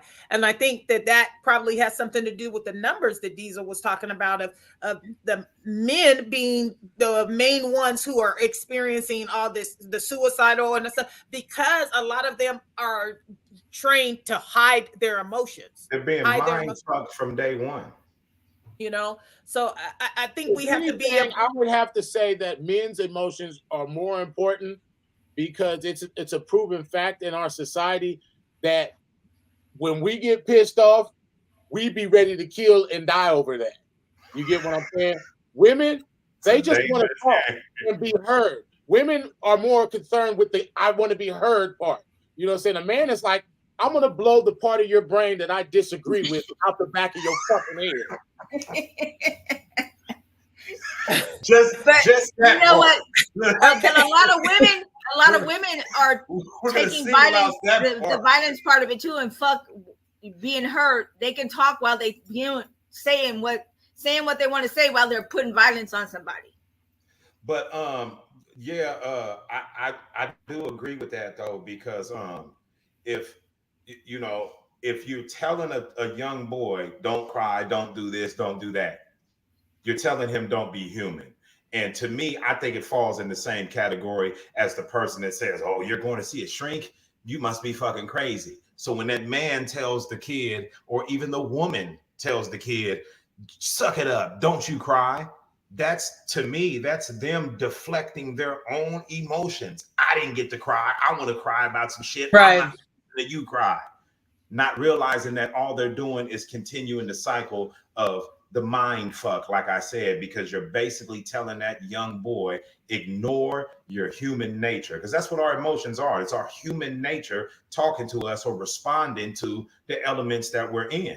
How are we ever going to have an emotional stable society if we're starting off getting knocked off balance? Right. So my next question is this: since all four of us, each and every one of us on this panel, has had some anger issues along their journey, I personally have was court assigned anger management classes, and I passed them. But I don't think that the things that I learned in the class were so much helpful at the time that I took them. I think now I'm able to pull from some of those things, but before I wasn't. And I'm going to give you an example. When I first got into hospitality industry, I worked very well with a lot of guests, but I always matched energy. When somebody would get to doing all this and talking crazy, I'd be like, well, and I start talking crazy and stuff too. And then when promotions came about, I'd be like, but I'm so good with the guests. Why y'all not promoting me? And they'd be like, no, you still got some growing to do. And I didn't believe that I had growing to do. in my pursuit to be further along in my career, I now understand that there's going to be challenges in the industry that I work on. How I handle them is going to determine how far I go. So again, I'm asking this of you guys. What tools have you guys used to help you in situations where you feel like, because I have actually stared someone in the face like, I hate your fucking guts. I could kill, like actually looking at the person like, like I want to hurt them, but I know not to express that, and I'm better at it. But what are some skills that you could offer people based off your own experience that have been helpful to you in times where you feel like you want to do something crazy? Well, I know that I don't want to go to jail because I know I've been there. Outside of jail, because for a crazy person is not thinking about going to jail. When the switch goes off, you ain't thinking about none of that. When the switch flips, it's the last thing on your mind. Outside of the threat of jail, what are some tools that you could offer somebody as an idea of what to do? So for me, I think, and I don't want to say kill them with kindness, because it's not about being kind, but I have the ability to, how can I say it? To comicalize, I might have made that word up, any situation. Comicalize, yeah. Yeah, I'm going to find the humor in this shit, because the reason why it's humorous to me is because you have yet to realize that you're dealing with somebody that'll pop your fucking neck. Like, you understand? So it's funny to me that so now I'm getting joy out of this, and I can laugh through the situation because you don't even know what you're up against anyway. This is right. Funny to me. Yeah. I wish I would allow you to stir me to something that you've never even witnessed in real life, And I'm really, it's funny because I have caught myself going. That's what keeps me in check now, though. It's because I realize I'm like, okay, the only thing this motherfucker gonna do is dial 911. Exactly. Because you don't understand the level of shit you dealing with. You think this is some kind of argument. And like I said a few minutes ago, I just want to remove the part of your brain that I disagree with. I don't give a fuck about your opinion. You're not going to sway me on shit. You're not going to change you're not finna sway me on nothing. We had disagreement. It's war, kill, die. Mm-hmm. So you have trained yourself now to do what, though? To just not even fuck with it because it's not worth it. Motherfuckers want to act tough, but let's face it. You know what I'm saying? Motherfuckers don't be what they be saying they can be. Or you can look on the comments. That's why I go on social media and I look in the comments a lot on these real controversial issues, and you see how people have a lot of double standards on shit and a lot of this innocent, we live in a world where nothing wrong happens type mentalities. You know what I'm saying? I don't give a fuck if the turtle bit the cat's hand and the cat was in pain. The cat was fucking with the turtle and got what the fuck he deserved. That's the world I live in. You get what I'm saying? I don't give a fuck that the girl and the dude was arguing and she punched him in his face 16 times and then he decked the bitch on the 17th punch. I don't give a fuck about what she went through after that. You get what I'm saying? So I have a different moral compass than most people have because, like I said, people tend to fuck with people. And our mom would say, hard head make a soft ass. We didn't come up with that. We get to do whatever the fuck we want. And when the shit hits the fan, it's our feelings over everything. Right. Another thing I want to add is being able to see people the same as you see yourself. And what I mean by that is we know when we get up, we got our own set of stressors going on.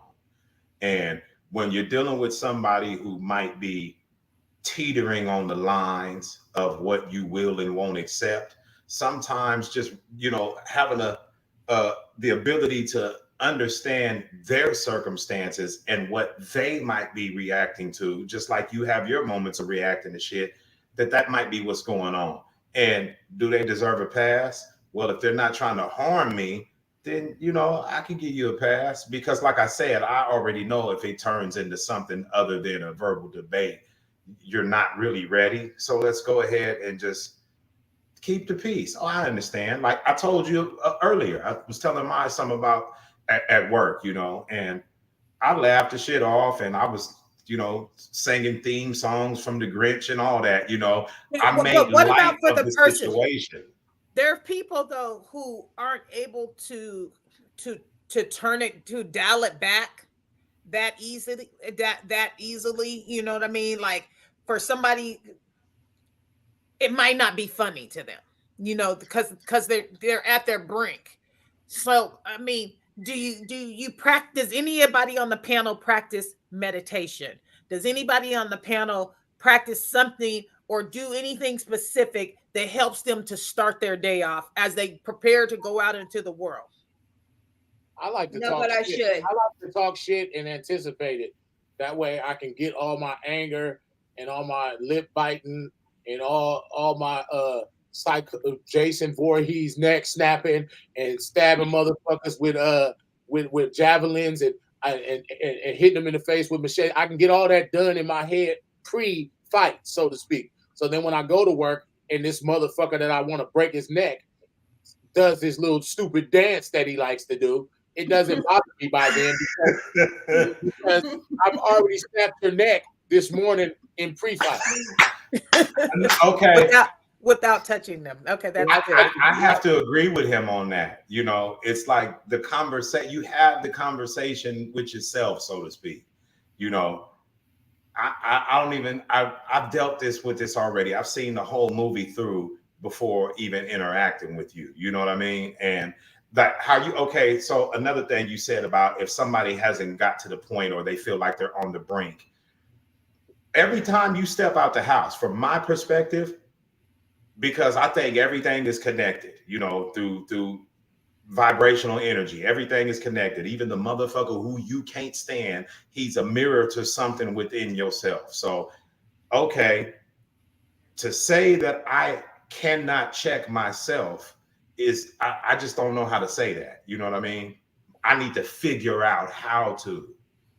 It's my responsibility before I go out in the world and interact with other people, which really is interaction with myself to some degree or another. You see what I mean? So I can't let myself pull myself out of my bag.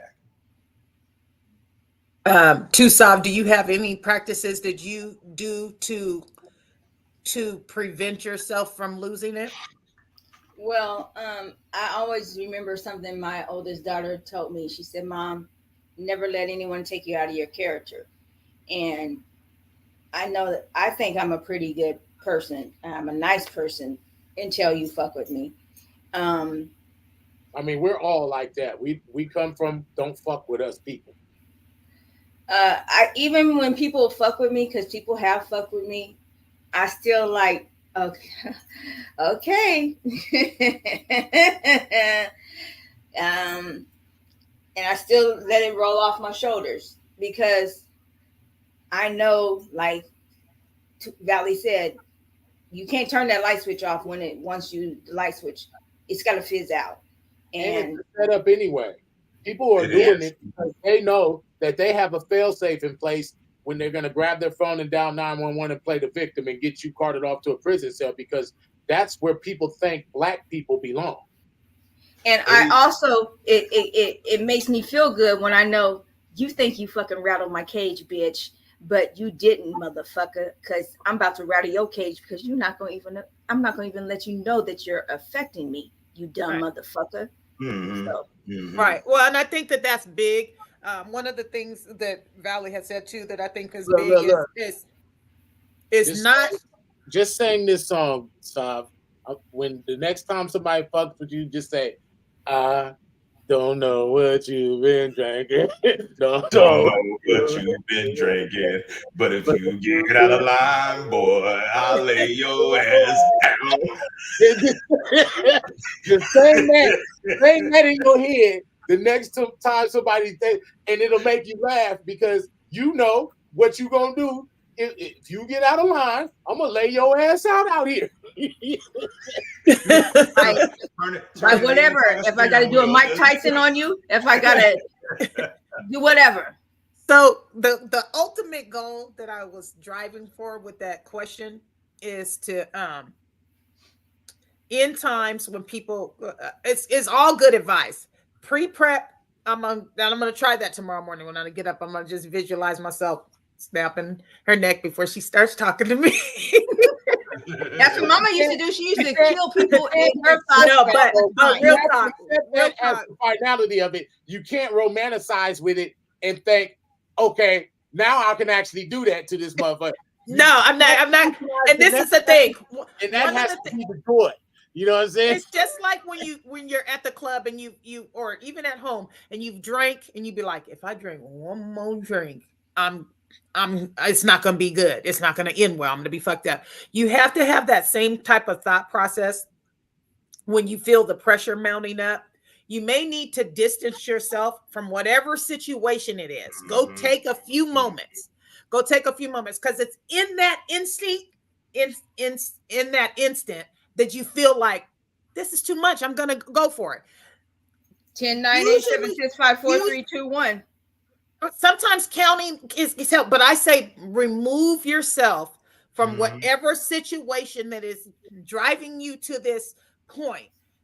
You excuse yourself and you give yourself a couple of minutes so that switch doesn't before it flips. Because once it flips, it's too late. But before You it gotta flips, be fanatical about it. You gotta be like, the situation is peanuts and I got a peanut allergy. You have to look at it that seriously, right? Because I know, if nobody else on the planet knows, Right. I know what's gonna happen if you flip that switch. So it's peanuts and I got peanut allergy. It's that And fucking the serious. reason If you don't want to become peanut butter, you better get the hell away from me. You have to have crossed the bridge. You have to have crossed the bridge before you come to it. Meaning, like, you got to be able to play, just like he was saying earlier, you got to play these situations out in your head ahead of time. To the finality. Right. The good and bad tape. The good and bad tape. Because not a lot of people are sitting in prison and in caskets and ashes to ashes and dust to dust who didn't think it all the way through, who made a life decision off of a temporary emotion. Tupac, King Von. Lots of people. It happens every day. Lots of people. And we get, because once you get so mad, that's when the fuck it comes in. So prior to the fuck it, you have to remove yourself from that situation to and go internally, because we have that ability. Once you go internally, you then removed everything the person on the outside's got going on. You didn't connect it. Okay, well, what about when Suge ran over the motherfucker? Suge's been a bully all his life. Well, yeah, but they were coming for him when he did that, though. Right. Yeah, they were trying to play with Suge, and Suge wasn't to be played with at that moment. That's really what happened. And really, I say it all the time when I see the videos on TV. Anybody that speaks threatening or brings threatening demeanor to an individual who is sitting in the driver's seat of a running car, to me, that's the equivalent of talking crazy to somebody that's got a pistol to your forehead. Absolutely. You got whatever you got happen to you, you had it coming. You begged for it. Yeah. They were trying to play with Suge, and that's why that shit happened. Like the little boy, and they cloned Tyrone. He said, "There you go, right there." And then he said, "Man, what you gonna do?" And when he hit him and hit the man. Thank you, son. Put a star on that. Put a star on that comment. Yeah, that was it, Jim. Absolutely. And I think really that's kind of what it boils down to. So, like the comment that Ike Morris, and obviously y'all know who that is. I don't know who that is, but shout out, bro. We appreciate you tapping in and bringing the info as well. But I think he was kind of getting at the same thing. If you haven't been taught how to even manage your emotions, then it's the ultimate thing is that you're gonna make lifelong decisions out of emotion because you haven't been taught. And sometimes the way we're taught is through mistakes. I know for me, it didn't happen, and it's like, okay, I don't like the way that felt. So whatever I have to do to not go through that, whoever and whatever I have to avoid to minimize the chance of me ever having to go through that. That's what I got to do. And it don't matter how anybody else in the world takes it, because this is what it looks like to try to be responsible with your emotions. Removing yourself from the people, places, and things that are going to incite you to your animalistic side. Because we Right. do that. I say this all the time. You have to learn it. You have to learn the Right. lesson. Otherwise, it's going to keep Situation- replaying and replaying and replaying. When we had that situation at Consumers, we were Mhm. 100% in the right. Absolutely. Because we traumatized many people in being in the right. The situation got lost in the sauce, and it was about some other shit in the end. You know what I'm saying? But technically, by law, if you was to break down every component, restraining orders was involved. Motherfuckers should have never been in contact with us to begin with. Right. Right. Your contact alone is to be viewed as a threat, and based on the circumstances at play, a threat is to be viewed as an act of war. And if all you got was your ass whooped, that's like a slap on the wrist in war. Basically. Because we both know it could have been had it been any other day of the week. Right. Well, and another huge thing to take away is that you just don't know what people are going through. So don't be out here bothering people. You know what I mean? And to treat people how you treat people how you want to be, treat people how you want to be treated. You know what I mean? And at the end of the day, you can't foresee what happened when they walked out their door. They might not have had a door to even walk out of. You don't know. They might have crawled out their car. They might be sleeping on somebody's couch. You just don't know what somebody is going through, or what mindset that they're in. You got to have the same respect for the janitor that you do for the CEO. You know, that's the whole point. You can't just mistreat people. It's not okay. Yeah, and you know, life happens to everybody. Blind to a broken man. Trying to floss on them, blind to Yeah, life happens to everybody. You want to others as you would have others do unto you. So who the hell are we to act like, oh, okay, like I'm on whatever I'm on today because of whatever I'm going through. And I'm going to assume that I'm the only motherfucker in the universe who's going through something, and everybody just better get out of my way. Not even realizing that whatever I'm going through might be a cakewalk compared to what this other person is going through. And they might have been going through it longer, and they might be closer to the breaking point, and I might be the one getting my motherfucking pumpkin smashed. That's the thing. We don't know. We don't know because we don't know how long they've been getting pushed. You're never supposed to underestimate somebody either, because you never know. That's why I'm so violent in situations, because I do not underestimate anybody. And that's one of the reasons why I'm so volatile, because I'm not going to underestimate a motherfucker. I'm going to give you face value. One of the things I did today was I changed my headline today. To love conquers all, because the violence topic is we kind of got off track, really, but no, we really didn't. We own it because we talking about all the aspects of it, so we still own it exactly. But I think that the mama in me, you know, which didn't exist for a long time, but you know, the older that I get, I do connect and understand. She was just a loving person, but even she, because this is the thing. She was a very loving person. She loved everybody, but she had a switch too. Right. She had a switch too. And once her switch went off, it was done. It was a wrap. Like when her glass shelf got knocked. Listen, sis, even the most loving person, because that's what I view our mom as, the most loving person that I knew, the most loving, forgiving person that I knew. But even she had a point where she was like, I'll get it, you know, she just will go off. And so that's just goes to show that every single person in this world walking and breathing air could be nice, but they can even be taken to that point.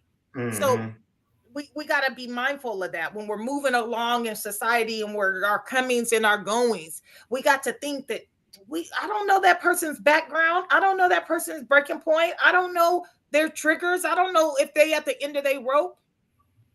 I don't know. Yeah. You know? You know, And you I might think, see a young girl who ain't but 20 years old. People be like, "Oh, you too young to have." You know, well, how the fuck do you know that? How do Right. you know? How do you know that she wasn't getting her ass whooped by her mom or her dad? You know, on a daily basis since she was 10 years old. Right. How do you know because of Don't her know. age what she's Right. been through? Right. You understand what I'm saying? It's like, Right. And it really only takes one traumatic experience. So even yeah, so even if a person lived a charmed life, but they were a passenger in a car and they witnessed another car crash and some people die, that could be a traumatic experience to them, right? yeah, So yeah. you don't know what that person may have seen that's a traumatic experience to them that they're carrying with them every single day. You don't Well, know it what. alters the way they view the world, you know. That's what Oh, I'm well, trying to we was say. riding down the street coming back from, you know, having lunch on a Sunday, and you know, dude was, you know, on his bike and crossed the intersection, and we hit him, and he came in, you know, his head was hanging in the windshield. I was 7 years old, and this is what I seen. Like, people go through shit. Life happens. That because what I just said, that's somebody's reality. They That sitting is- up before they even old enough to know any damn thing and got a dead motherfucker with the blank stare looking at them hanging through the windshield of the family vehicle. it's Right. like when Brandon told us about his grandfather making a cup of coffee and having a heart attack. No, it's I like don't remember that. or Louis Contrell. He hit your friend's mom. Remember? Mhm. And so people have, and I didn't mean to put their name out there, but Yeah, just but- see this whole government. I I didn't mean to say that, but he, you know, it was a tragedy that I'm sure that follows people from early on. Things that happen that The difference shape you. is he would have went to jail nowadays. And he yeah, I thought he did go to jail. No, No, he didn't go to jail. As a matter of fact, he didn't go to jail. yeah. and see, and then it changed her son. Now his world his ways his thought Demeanor. process on life and everything. It changed him. Mm-hmm. It changed him. It changed everybody in the car. Everybody in his household, you know. Right, because they became motherless children at that point. Yeah, and we were way the father older than them. was a what they call a widower. You know, Yeah. everybody in that household went through some serious shit behind that. Absolutely, I was And saying the that other today. household too. We Oh went, yeah, no doubt. And see, the funny part about it is we sat in the middle of that because we was He's friends seen both houses. with Andy. Exactly, So we seen the dynamic in exactly. both households. Yes, Yeah. yes. Mhm. We've seen what that did in both houses. Yeah. You can't think just because A lot of somebody. people can't say that in situations like that. We went home to a 2-story house in a nice neighborhood. Did that mean that we grew up in a perfect household? If it was Hell like no. it was like on what was that movie, The Twilight Zone, where he walked through the door, and even though you're walking into the door, when you close it, you're in the jungle in Vietnam. That's what I'm saying. That's what I'm saying. So you cannot. You don't know what's on the other side of that threshold, mama. Right. You cannot assume that everybody's life is going to be picture perfect by what your view of they ain't got no real problems. They living a good life. You don't know what somebody's going through. Right. But I still say that I still have a little lack of sympathy on that because I feel like Americans are crybabies. I agree with you on that. Well, they're definitely spoiled. Because we Definitely look at other countries and they got bombs and shit falling. They That's got, what I'm saying. you know, Yeah, look at the shit in Hawaii right now that just happened. that's right. I'm That's saying, right. or so I mean, we could sit up here and act like all that shit is like some big detrimental shit, but it goes back to what I was saying before. Life ain't easy. It comes with traumatic experiences. It comes with good and bad, and that's why you have to be aware in order to be equipped.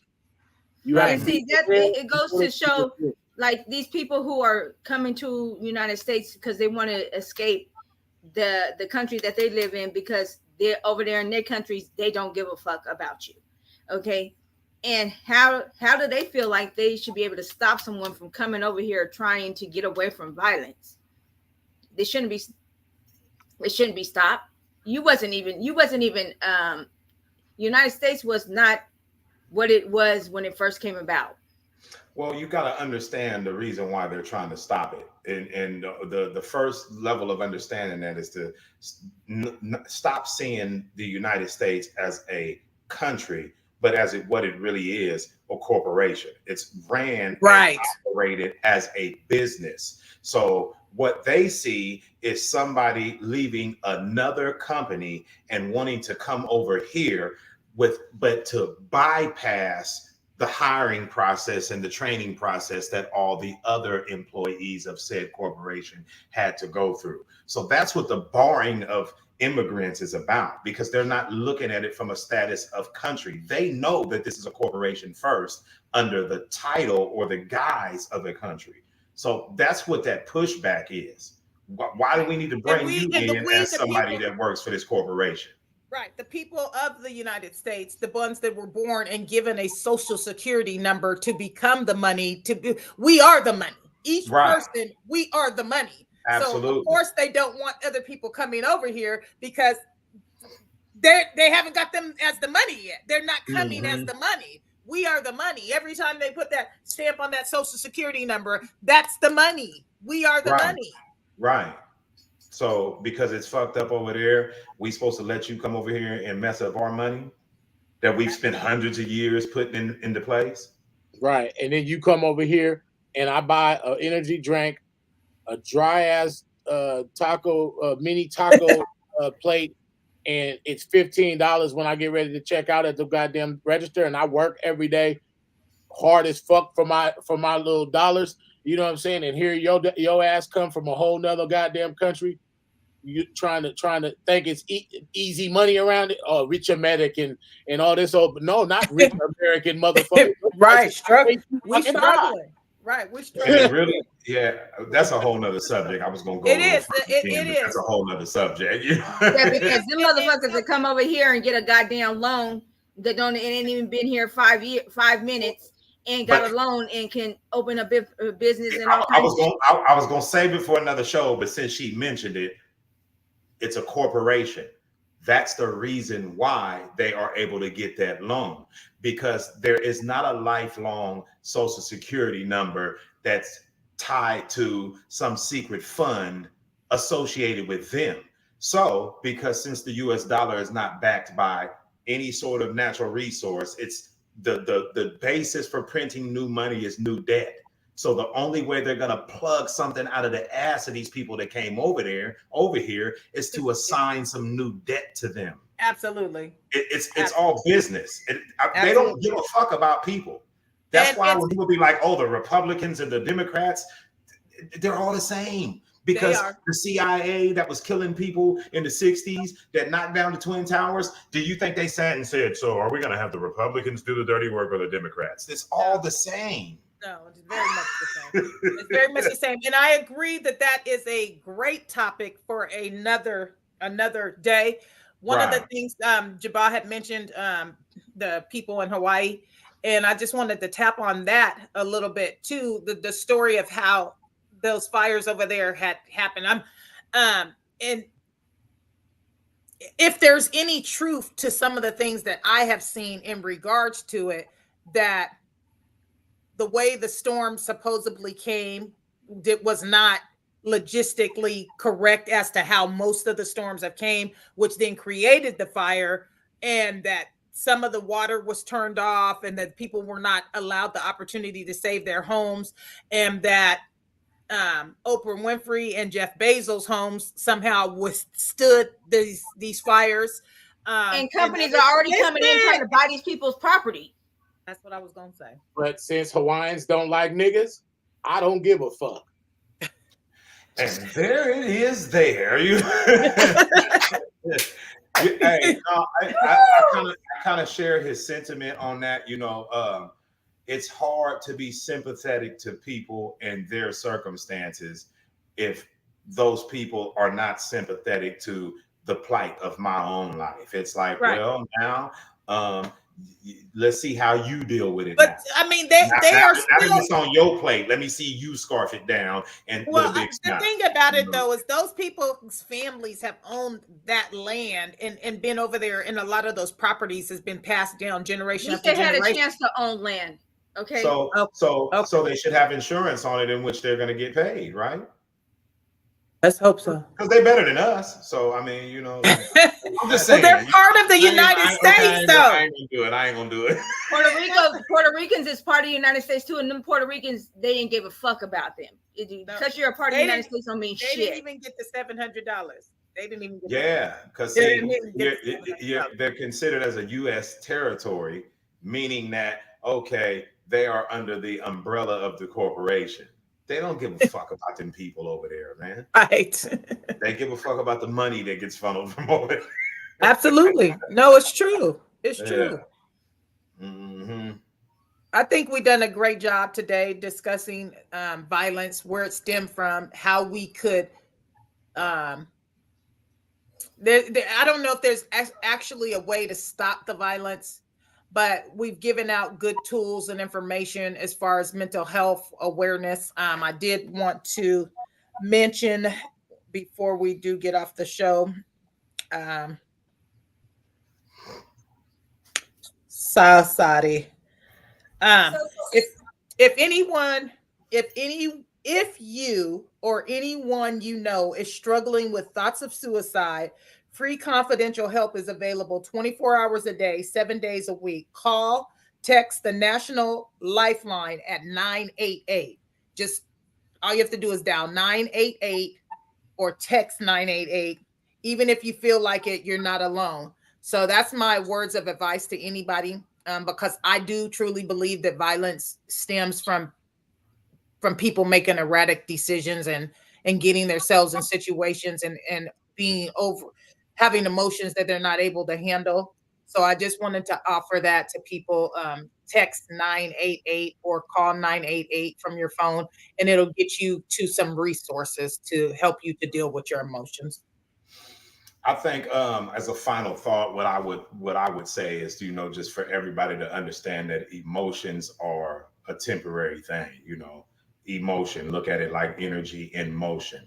It's a feeling and it will pass. So if you find yourself in an emotional state that seems overwhelming, just hold on tight and ride that shit out, because it is temporary, and don't lose yourself in the emotion. That alone is going to build enough strength to fight that next battle. It's just like anything else, you know, what you go through, it hardens your armor, so to speak. You know what I mean? And just deal with that. Emotions are temporary. It's funny that you said that, because I read that the other day.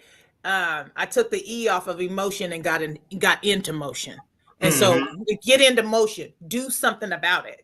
So if you're overwhelmed with emotions, take the E off of it and get into motion, whether that means calling and getting help, calling to change your situation, making moves to change your situation. Get into motion. Right. Yeah, mine would be to say is to look at the scales of it, the consequence that's gonna happen from the decision that you are possibly gonna make, or from what you're gonna do. What's their consequence gonna be? You know, that's where what always helps me. Damn, what's the consequence gonna be? Yeah. After I turn your love. Right. Sometimes you have to be, you know, I wanted to start like a little slogan, you know, keep the same energy, because I feel like our society, they think double standards are like not breach a breach of contract, and it's like either we have this energy or we don't. You know what I'm saying? We don't get to pick and choose when it's okay to have this type of energy. So, like I said, like, you know, we live in a racist society. There was a time where I was confused as any other black person, and I was thinking, racism kind of dying out and all that shit. But if anything, it's at an all-time high, because it's passive aggressive. You feel what I'm saying? And so, you know, black folks rob of somebody, and they show the video on Instagram, and you look in the comments, and all the white people are saying, "Oh, that's about black," or "That's about this," or "Look at the monkeys doing their thing again," BLM and Black Lives Matter and all this old type of shit, right? You know what I'm saying? So I got that same energy. You feel what I'm saying? I don't have any sympathy for none of their shit either. You get what I'm saying? If that's how we gonna look at it, let's look at it like that then. You know, and I can't change how fucked up the world is. It's gonna get worse because eventually there's gonna be government overthrows, and it's only gonna get worse from where it's at now. Yeah. So two things I got from off of what Dee said too. It made me think about good old Michael Jackson. And he said, start with the man in the mirror. So I think I would encourage everybody, sometimes we're always looking at the other person. Oh, they did this to me. And that bitch at work, she don't know who she's playing with. And we're always thinking about the other person. But you have to think about yourself. What part do I play in all of this? And my niece had made a shirt for you, Valley, years ago, and it said energy. Do you remember that shirt? It's all about the energy, and it was spelled INNER with the G in parentheses. Exactly. Absolutely. So the inner G that I am, you know what I mean? All about the inner G. So and so I think that's the thing. So you have to tap into your inner G. And it's a double energy. The energy is your energy. You get that? I've never worn that shirt. I've got it folded up instead. No, that's a keeper. You got to just keep that. You're supposed to wear the shirt. You can't even let that go through the washer machine. You know what I'm saying? At some point, we just gave it up, so now somebody's gonna run with our idea. You know what I mean? That's a keeper. Tap into your inner G. INNERG. It'll be in the stores next year. Yeah. So, yeah, man.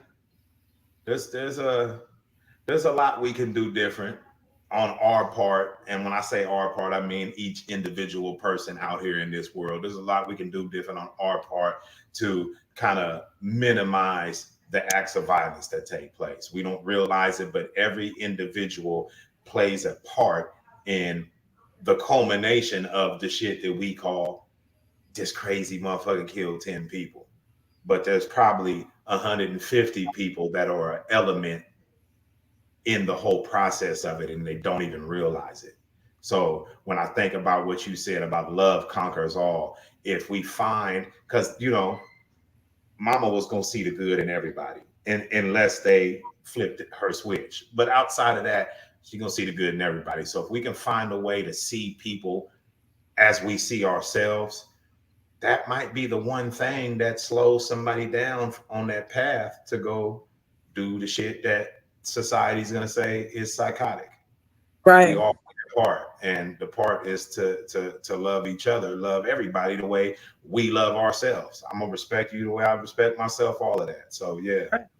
So listen, this is the type of stuff our society's tripping off of. So this man was in the store with a black dude, and he started talking crazy to him. I told him, get his ass up there, nigger,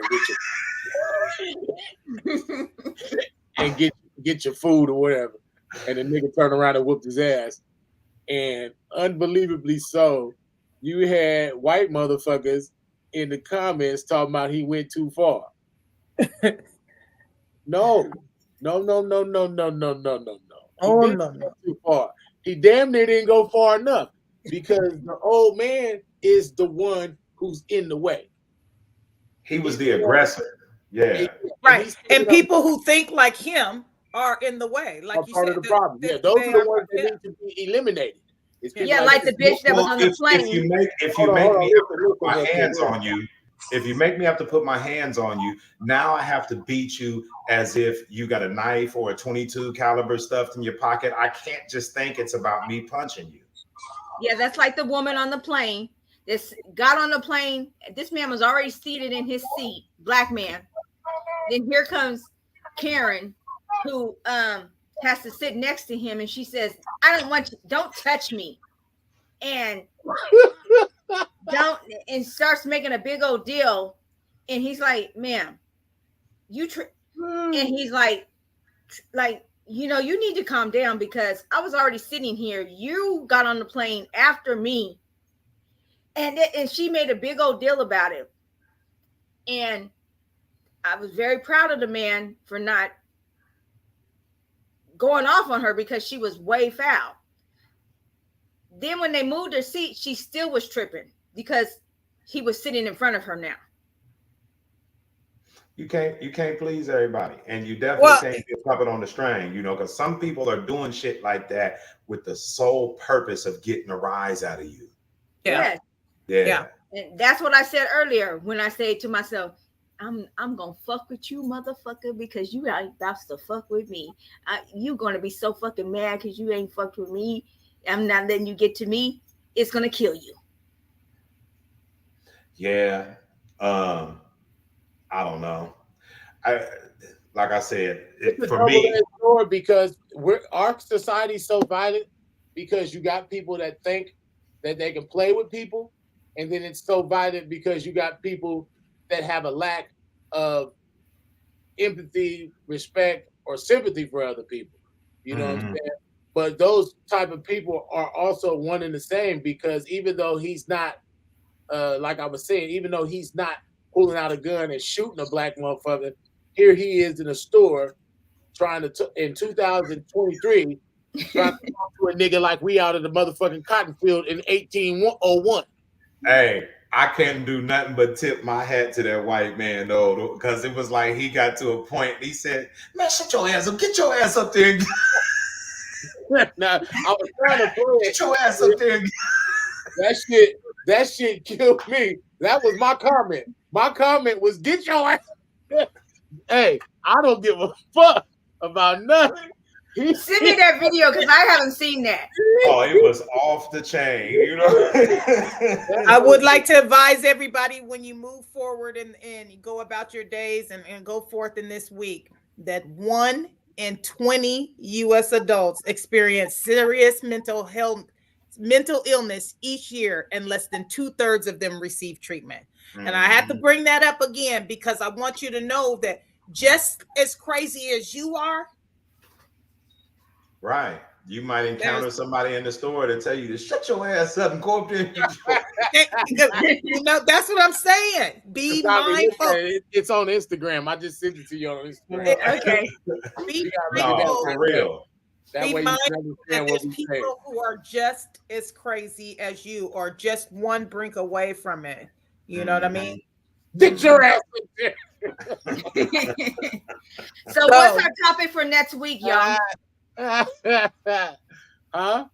What's our topic for next week? Brain fart, because I don't remember. Get your ass up there. Ooh, shit. Somebody got to pull it out. I don't know. Hey, what did we niece, say? I love you. Call me sometime. Mental illness is real. Mental illness is real, but what I'm starting to learn is mental illness is fun as fuck. You have to be family. Are we ending the show? You have to be able to embrace your psychosis because it's part of who you are. Yeah, as long as you can control it, it's what it is, That's why I invented the committee. You know what I'm saying? So we can laugh and joke all the time. The committee meetings are important. Does anybody have it in their notes what the next show is going to be? Because I don't, and I don't remember what the topic was, or we just going to save that for another time. I think that we're going to save that for another time. I have the notes in front of me, but I don't think that we generally made a decision on what the next topic was. I think we have, which I kind of feel like we can either do community news or truth be told as the topic. Because okay, well, we could talk about it offline. I just was wondering if anybody had that, because I didn't.